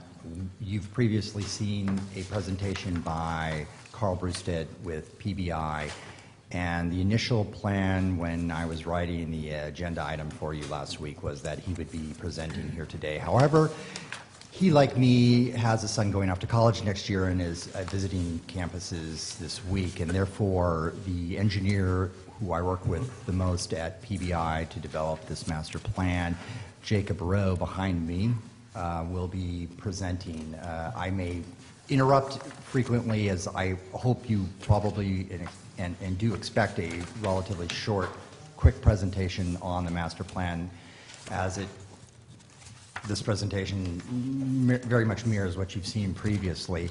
And one thing I would hope, if you would allow me a few minutes of time, is at the end of the presentation, I have taken some of the information from the actual model that we created in a GSI, or a geospatial data format, and exported that into easy to understand files that just apply over Google Earth. So I have a Google Earth, and I can just show you quickly how I can get you as board members this information. So if you have any questions about what the pressure is, that's what the model indicates, and it's very easy and quick. So if that The only thing that I heard is this is going to be a quick presentation. Yes. Well, I have to. I do like. Yeah, Bob, I think maybe if we can focus on the things that have changed since the last presentation. I don't think we need to cover I just everything. want to let you know also, I've got to leave just before 3:30. I'm the newly appointed baseball coach for the Calaveras Amador juniors team. So, Well, that means it's going to be really quick. yeah. All right, I'll do my best to move through this fairly quickly. You have? Oh, yeah. Well, there's 2 ways to do it. There'll be a clicker here. If you go to the right, it'll advance the slides. And one option you have would be to either use the pointer finger, or I bought a laser that's powerful enough that it'll actually shine on the glass. Wow. Didn't know they made them. Well, thank you, Bob. My goal here today is just to present a summary of the Water Master Plan. We'll highlight a few changes that we made since the last one. This draft was presented to CCWD on January 10th by Carl Brewstead, and I'm here to follow that up. Our goal today is to highlight the existing service area and facilities, walk through the water model briefly, and discuss the results as they impact you, and go into the recommendations that came out of that effort. We'll follow up with a brief discussion on the improvements and the costs, as well as the presentation that Bob mentioned earlier. What you see here is an enlarged image of the facilities shown in the northern portion of the Drennan service area. One of the comments we received in the last draft was that there wasn't a figure that expressed where the tanks, pump stations, and treatment plant were. Yeah. So we redeveloped that figure to make it easier to present and understand. I don't want to go too deep into the facilities since we've already discussed them and you're very familiar with them, I imagine. I just want to recognize we've got 14 pressure zones and 90 miles of pipe. You know, again, reiterating, and 23 PRVs. This is not your valley system, and it's a lot to take care of and replace as it needs to be done. And the nature of the system is that you do have many pressure zones, and they're not all exactly downstream of each other, so you have to lift a lot of water. And it takes a lot to control that in isolated pockets, as you very well know, which is why you have so many individual PRVs on homes throughout your system. Most of your facilities are located in the northern portion of this district, with the exception of E-Tank, which is located at the bottom. There used to be 2 tanks down here. They were since been removed, and we've been working to address the issues that arise by removing those tanks.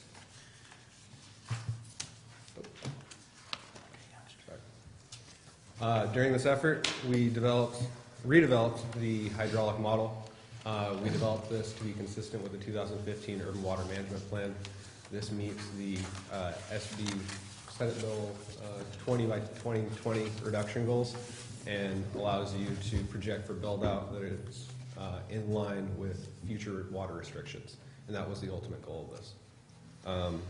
At build-out, you have a much lower amount of water being projected than was presented in the 2005 Water Master Plan, and we're no longer recommending as many facilities in the future.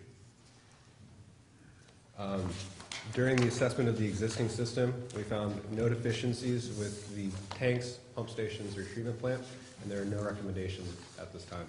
What we did find are issues with high and low pressures throughout the system, as well as several pipes that are exceeding the velocity requirements for your district, and diminished fire flows, as you guys have raised your fire flow requirements from 500 GPM to 1,000. Last time this was presented, we went into detail on the deficiencies throughout the system. I'm going to skip that effort today. And this is just one of the many examples that we have of the model output. This figure here specifically highlights the areas of low pressure during peak hour demand for the existing system.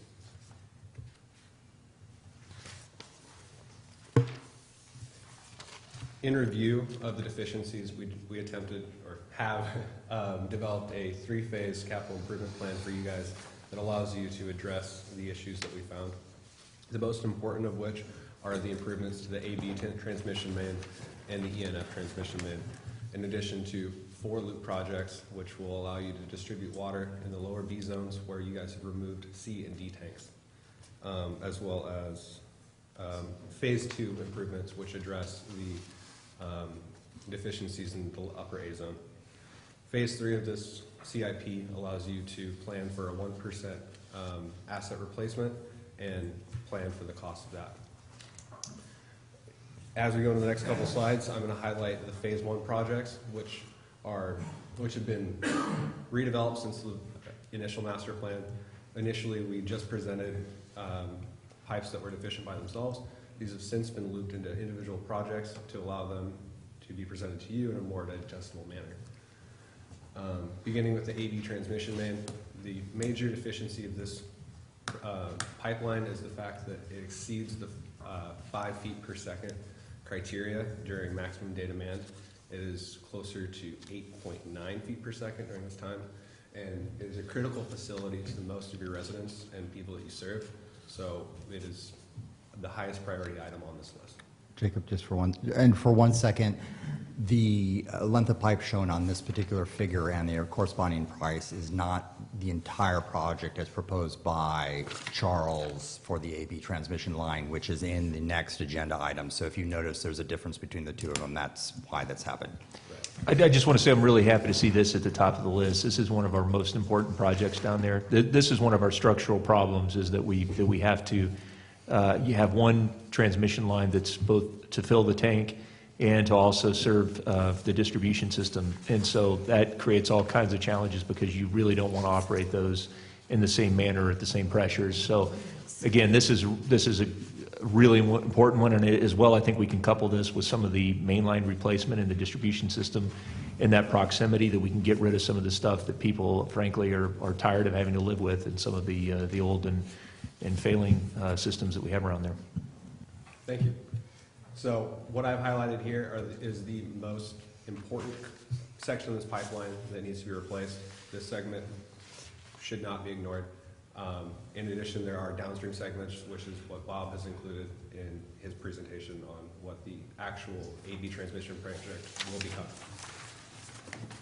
Similarly to the AB transmission main, we have near mirror deficiencies with the ENF transmission main. There's a large number of people served in the ENF zone, and it has a very high demand. And while it's not as critical facility serving as many people or as experiencing as high of a velocity issue, it is still an existing deficiency and needs to be addressed. The most critical portions of this pipeline that need to be replaced are between A-Tank and the intersection of Hart-Vixen and Vista Del Lago. The other four important projects are the West Hill, Anderson, Hanley, and Bergsma Loop. These loop projects are small projects that allow pipelines distributing to your customers to be connected. This is going to vastly increase the fire flows and decrease the head loss of these pipes. These are going to address a lot of the low pressure deficiencies that we're seeing in the service area. These are relatively low cost compared to the transmission mains and should be moved forward in phase one. Finally, phase one should include the lower B zone improvements. This is including the pipeline that serves the D-tank site, and serves the lower zone or zones beneath it. This is critical for fire flows, as most of the water flowing into these the lower area comes from D-tank and requires a larger pipe to facilitate those flows. I would like to conclude this presentation by identifying the master list of improvements that should be used to inform new pipe projects. As you guys replace and restore existing pipe, they shouldn't be replaced in kind. They should be replaced with larger pipes according to this schedule of pipe values. This will allow you to meet your build-out system requirements and avoid having to rebuild at a later date. Does anyone have any questions? So the total on that with the phase one is about $4.3 million then, huh? So the phase one projects? Yeah, the phase one projects, 1 million, 1.7, and 1.6? Yes, if you're only going off the pipes that I'm recommending, or that we have recommended in the Water Master Plan for improvement, there's a need to replace a larger section of AB transmission main, and that's going to increase the cost of that project as well. If you would allow me just a moment to address something that also had arisen in the last board meeting, that you have exhibits, for example, that are in the master plan that are difficult to examine and understand. One of the very nice tools that you can employ in, for example, this is just simply This is simply Google Earth that you would normally see. We can, for example, geospatially correct it, apply any number of layers to your Google Maps that you have. For example, these are the zone areas that you have, or we have modeled relative to each other, color-coded, so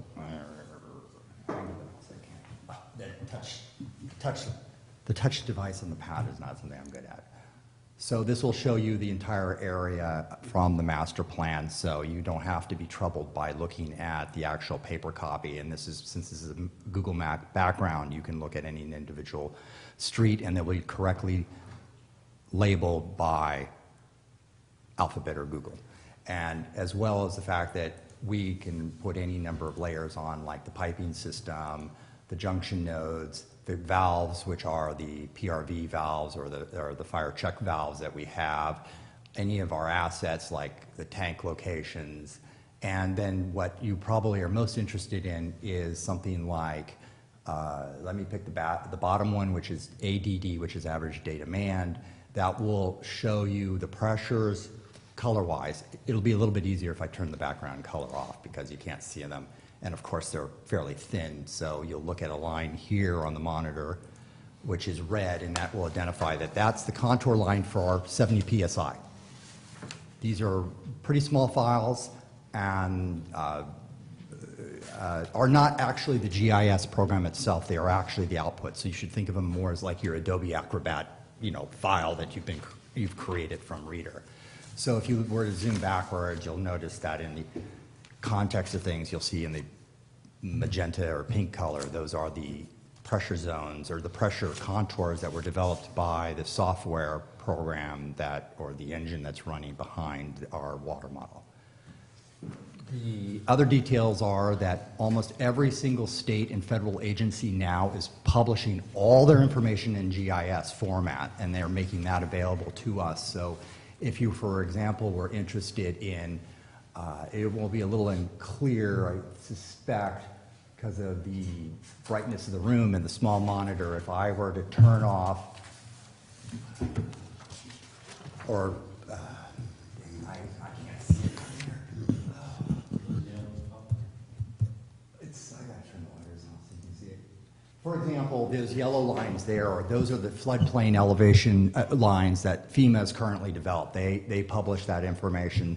It's not been color filled, but that will show you a boundary of the current FEMA flood maps for their 100-year event. And whenever I can get the mouse to turn to a pointer, that will, in this particular case, we don't have control of what the fields are that are displayed, but that will indicate what section map that you need to refer to at FEMA, but that is your zoning. We also have that information, of course, from the county for zoning.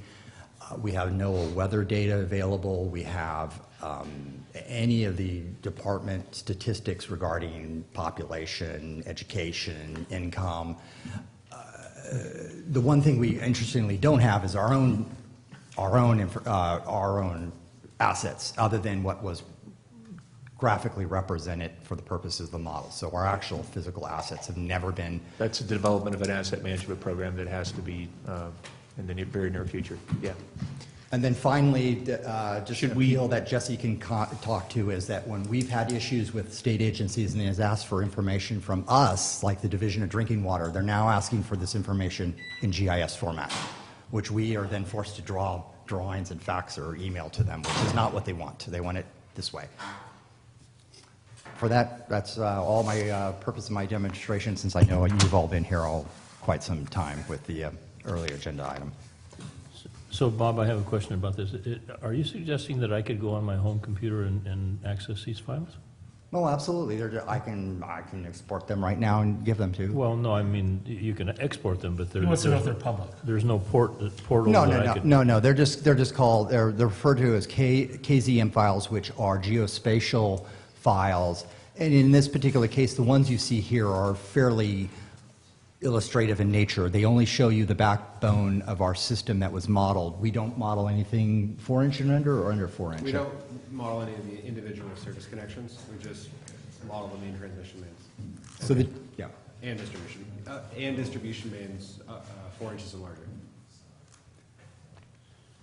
It truly is, I can't speak enough about, this is truly the future. This is the way everything's moving. I don't say that in jest. This is just the way everything is moving towards that you reference even our information through some mapping system like this. We can tag any information that we have to a location, and that can be made available as well by just clicking on a location, bringing up drawing references or what have you, or correspondence or maintenance logs or service calls or any of those other things. So, sorry, enough of a sales pitch.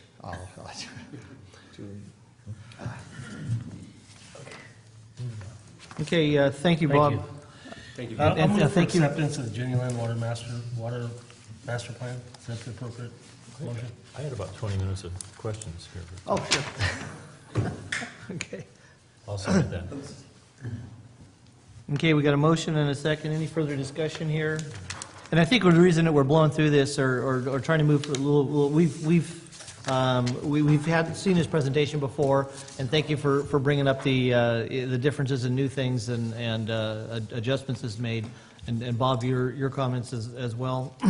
So we do have a motion and a second. Any further discussion here? Any public comment? Will we take roll? Yes, Director Davidson? Yes. Director Thomas? Yes. Director Underhill? Yes. And President Randall? Yes. All right, thank you very much. That's good. What campuses is Carl touring today? Arizona State. Okay. Thank you. Bob, item 4E, discussion action regarding the adoption of fiscal year 2018-19 5-year capital improvement project program. We're back up. Sorry.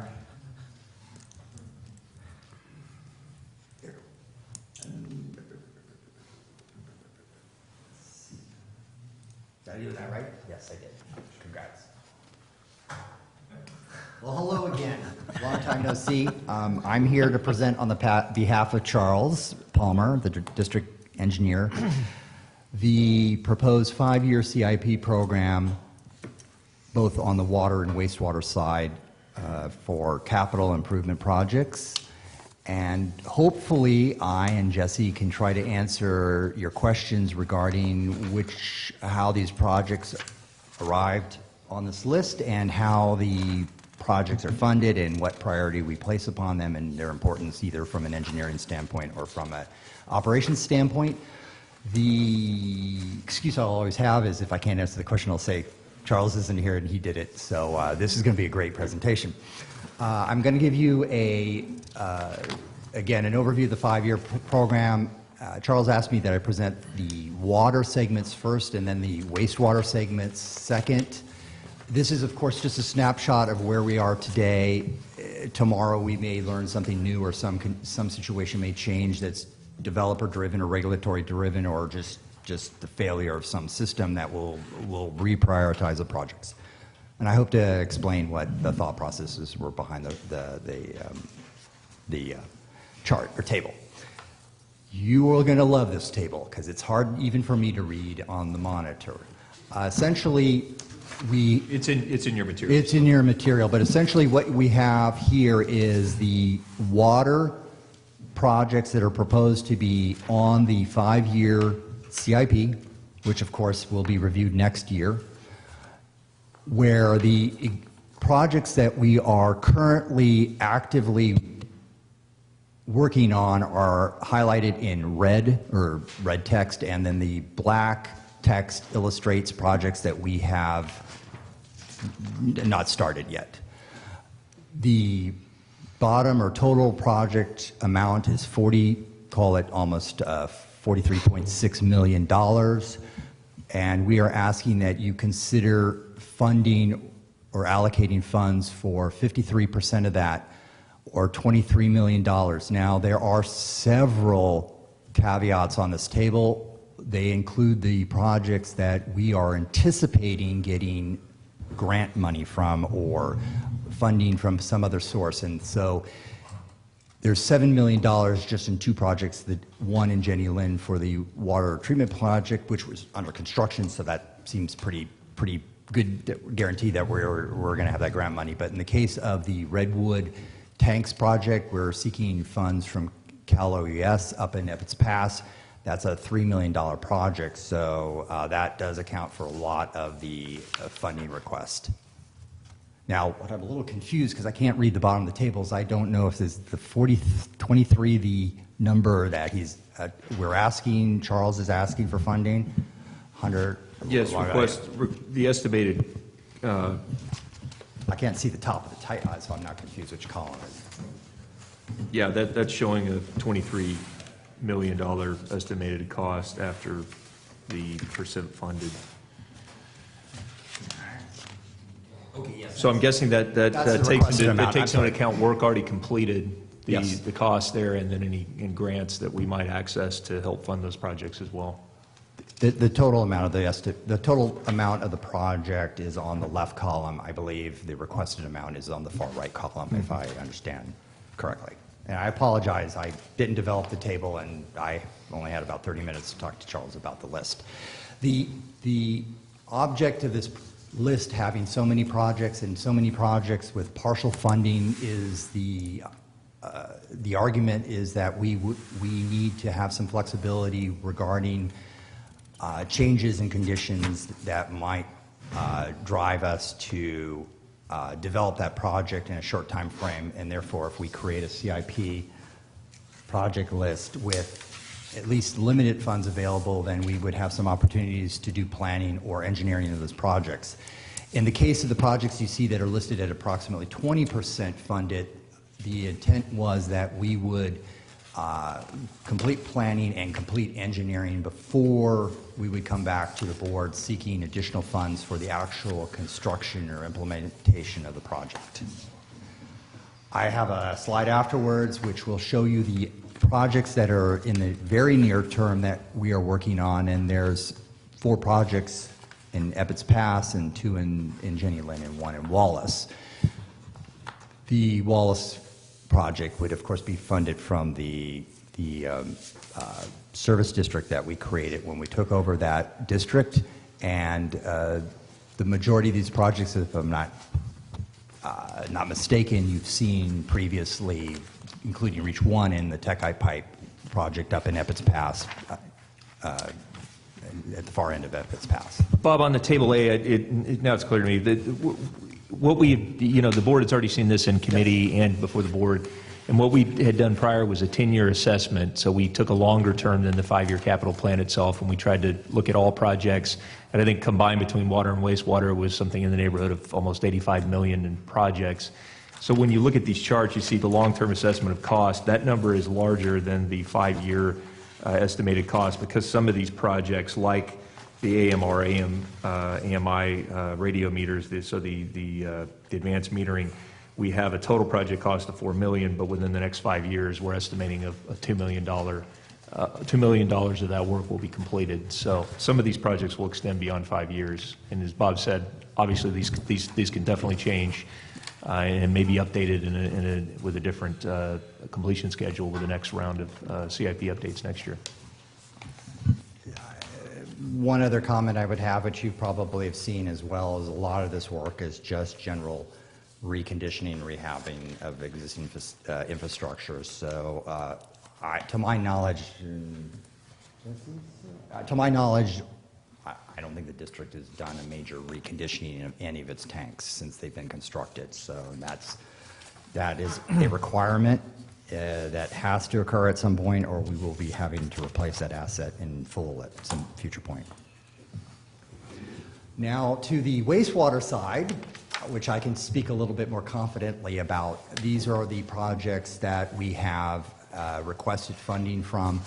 The 2 projects that are the elephants in the room are the improvements that we're proposing at the Copper Cove wastewater treatment plant and reclamation facility, and the project that we're proposing to unify and upgrade, or consolidate as it's labeled here, the West Point and Wilseyville treatment plants.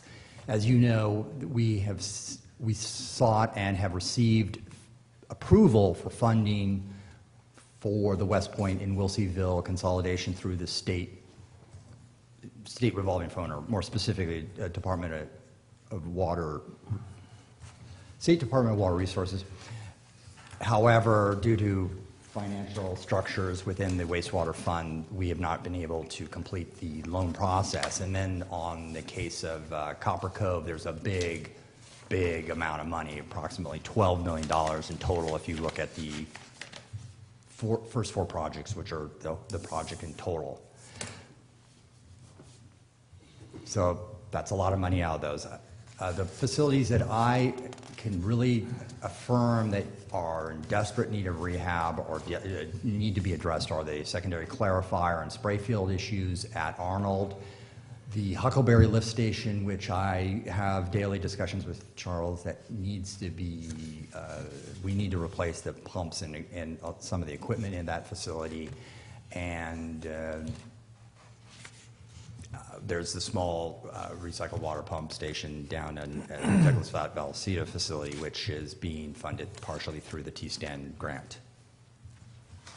The other projects I can talk to you as you have questions.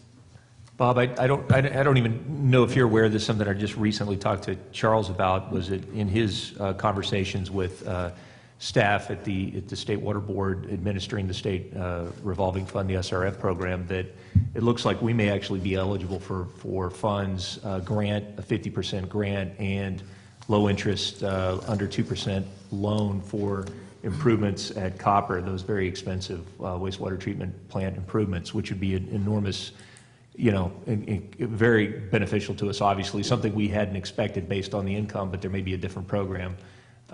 If that, in fact, is the case, it would be the same issue we face at West Point Wilseyville, that we have to be, we have to address the underlying structural problem with our wastewater fund to be able to be eligible for that.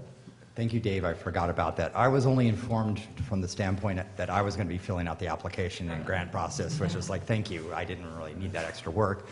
But yes, we are going to seek grant money for a portion of the project.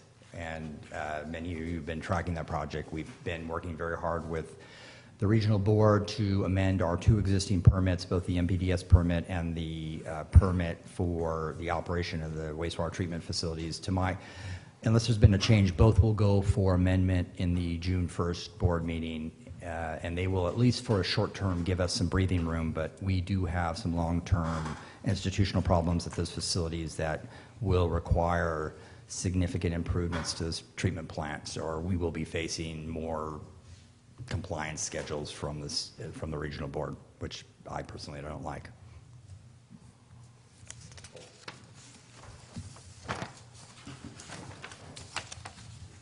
Those are here are the schedules again. I should mention we are working right now on the upgrades to lift stations 6, 8, 12, 13, and the force main that would run up Bryan Ferry Road, Bryan Ferry Road. Though I have unfortunately had no time to pursue that project with our consultant because of other obligations, but we have them under contract. Okay. And just to let you know, of course, our next big construction project, actually enter construction, will be the Jenny Lind pretreatment project on the water side that is, I guess, dependent on the weather, is scheduled to begin construction April 1st. The pre-construction meeting at the site is tomorrow. Tomorrow morning? Yeah, So tomorrow we'll be into our next big project is with this one. So that's definitely taken a lot of time across the board for staff. So much appreciated your hard work on that one. One other thing, staff related, of course, and Robbie's not here, is that we have been recently in the last 6 months receiving a lot of contacts, or he has, as he's our contact, from the developers of projects that have been dead, and those projects do take a lot of his time. And in the case of individual residents that are pulling connections or are paying for connections, that's taking our construction inspection crews' time as well, because if a lot of houses are built simultaneously, that's almost a full-time job for those people. Okay, Bob, well, thank you for stepping in for Charles and on short notice and giving us his presentation. Any questions? Yeah. Comments? Requested. We're going to adopt the Motion to plan. adopt it. I make a motion to adopt the 5-year capital improvement project plan. So we have a motion?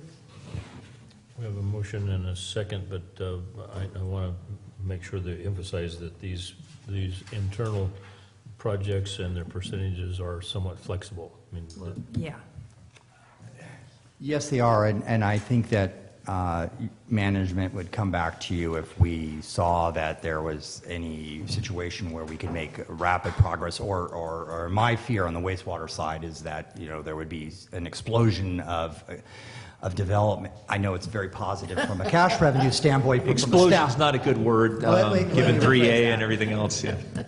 While it's excellent for the Influx? district from a revenue standpoint, if you're the person who's trying to accomplish the project upgrades and the design and the construction within a very narrow time span, that has to be accomplished because of additional connections. That's also a certain level of frustration. That would demand then we would refocus on the immediate project. okay, well, recognizing that there is flexibility, I enthusiastically second the motion. So, Okay, we got a motion and a second. Any comment? Bertha? Well, okay, I know that you go through, analysis of all these projects all the time, because I remember seeing them up on the bulletin boards or chalkboards or whatever they are. So you're constantly looking at these, and the field crew is reporting on the status of, has anything gotten worse, or, so as long as that. Yeah, he's sitting quietly on the side, Jesse is, but he and his staff have done a real, honestly, a brain dump of all of the needs that, things that are pressing, and it really adds a ton of value to this, and really, because that's, as we talked about our operational challenges, that's one of the ways that we can really help ourselves is to use those R&R funds in particular is to the absolute best means we can to address the most critical operational problems. So what better people to turn to than the people that have to deal with it, especially the breaks on weekends and nights, to say this stuff needs to go. We got to figure out how to do a larger project to get rid of it. No, we do go ahead, I'm sorry. I was going to say there should be no surprise on this list. Many of these projects have been, at least from a staff level, known. Our facilities don't go from a condition of a good condition to an asset which needs to be addressed immediately overnight. These are often projects that probably should have been done 10 years ago, to be truthful, and they're just lingering on a list, and they need to be executed. There will be consequences at some point.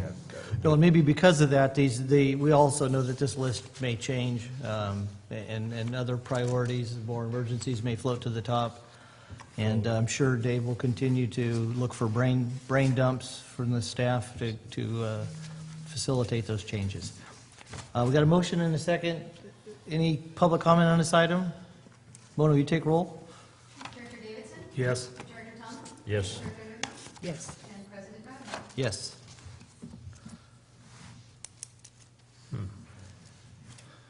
Okay. Moving through our new business, item 4F, update on actions of the East Side Groundwater Sustainability Agency, JPA. Peter Martin, Manager of Water Resources. Welcome. Good afternoon, President Ryderman, board members. I mercifully have nothing to report, and will defer to Vice President Thomas. If you want anything, discuss anything, I'm here to answer any questions. Okay. Okay. Thank you for the mercy. I didn't jump in to clarify that, Jeff, but there was no meeting of the groundwater sustainability group this morning. There was next only the first Wednesday of each month. But I do have a letter here. Did you get my message about that? Yeah, I mean, I didn't know if you wanted to talk about that. I can kind of just brief the board on what's going on with that action. Yeah, this is an open item on our agenda, so I think it's permissible to talk about.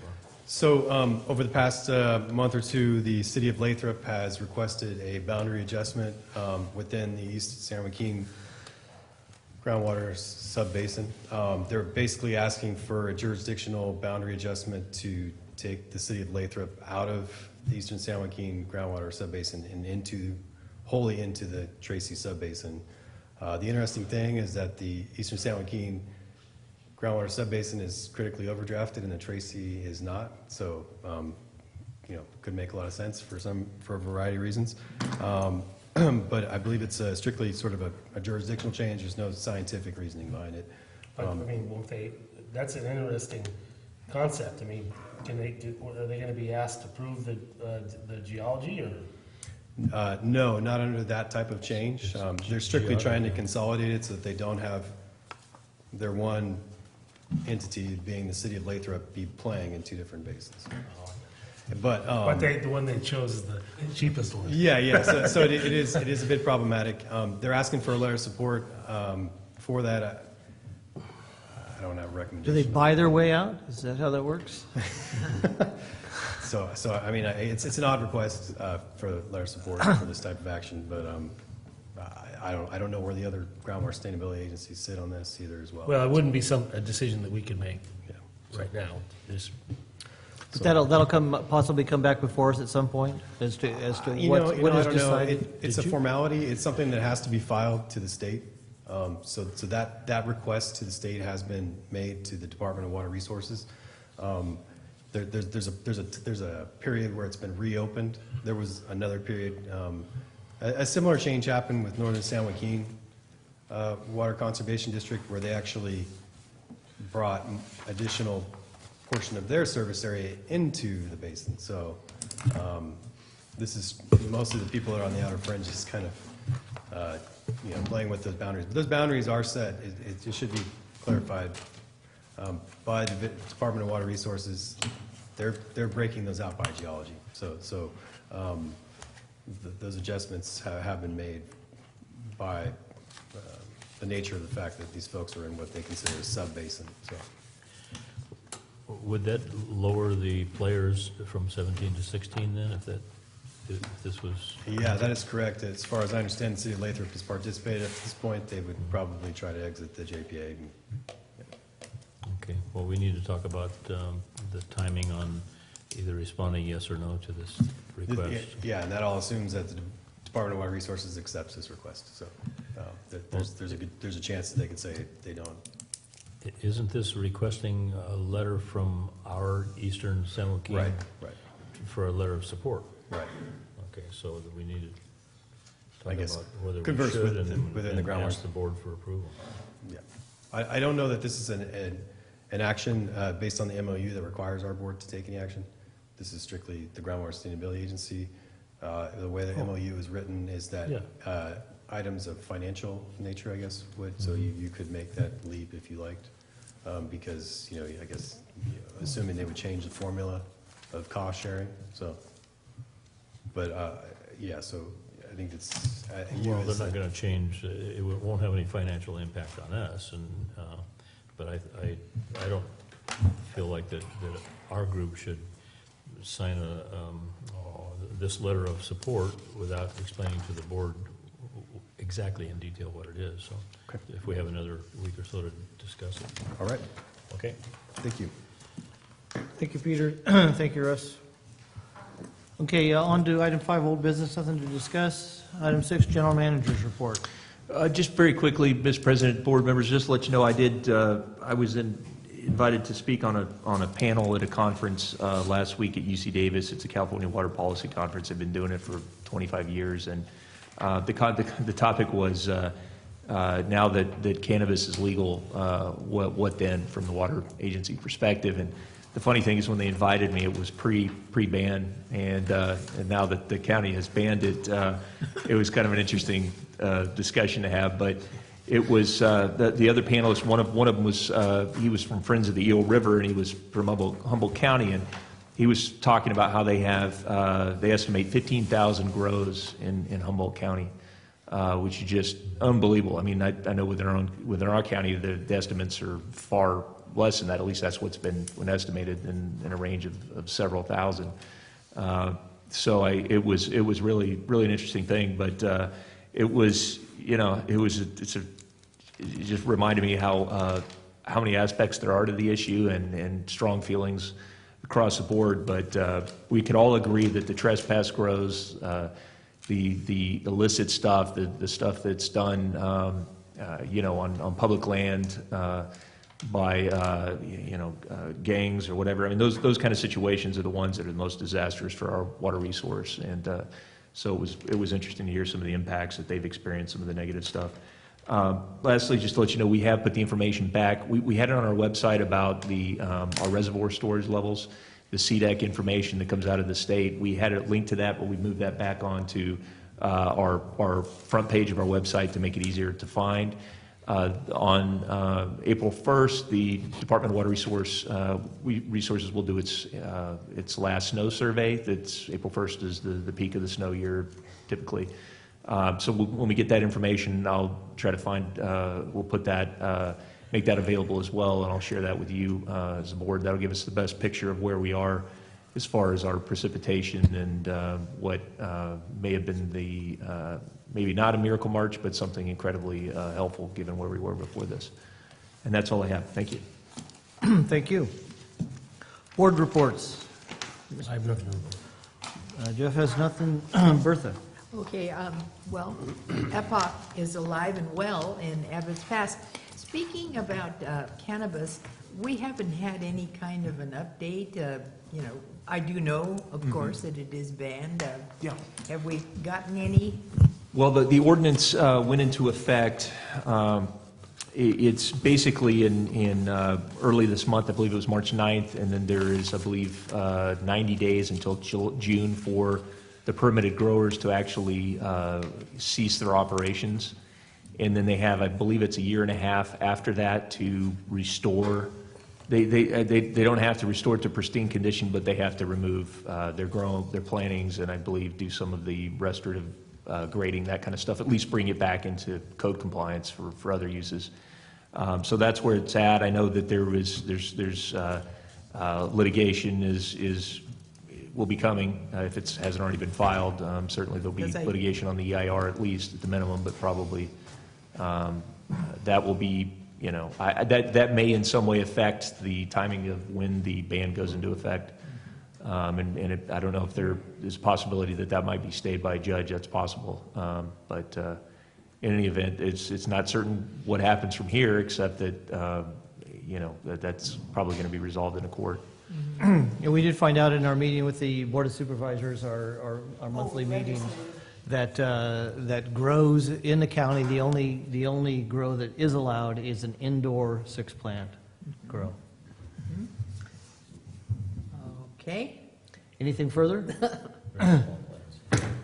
Oh, okay. I was looking at the Aqua News, and I see that Tim Quinn is going to retire, and big loss to Aqua. And I said to our general manager, I thought that would be a great job for him. You did? Uh-huh.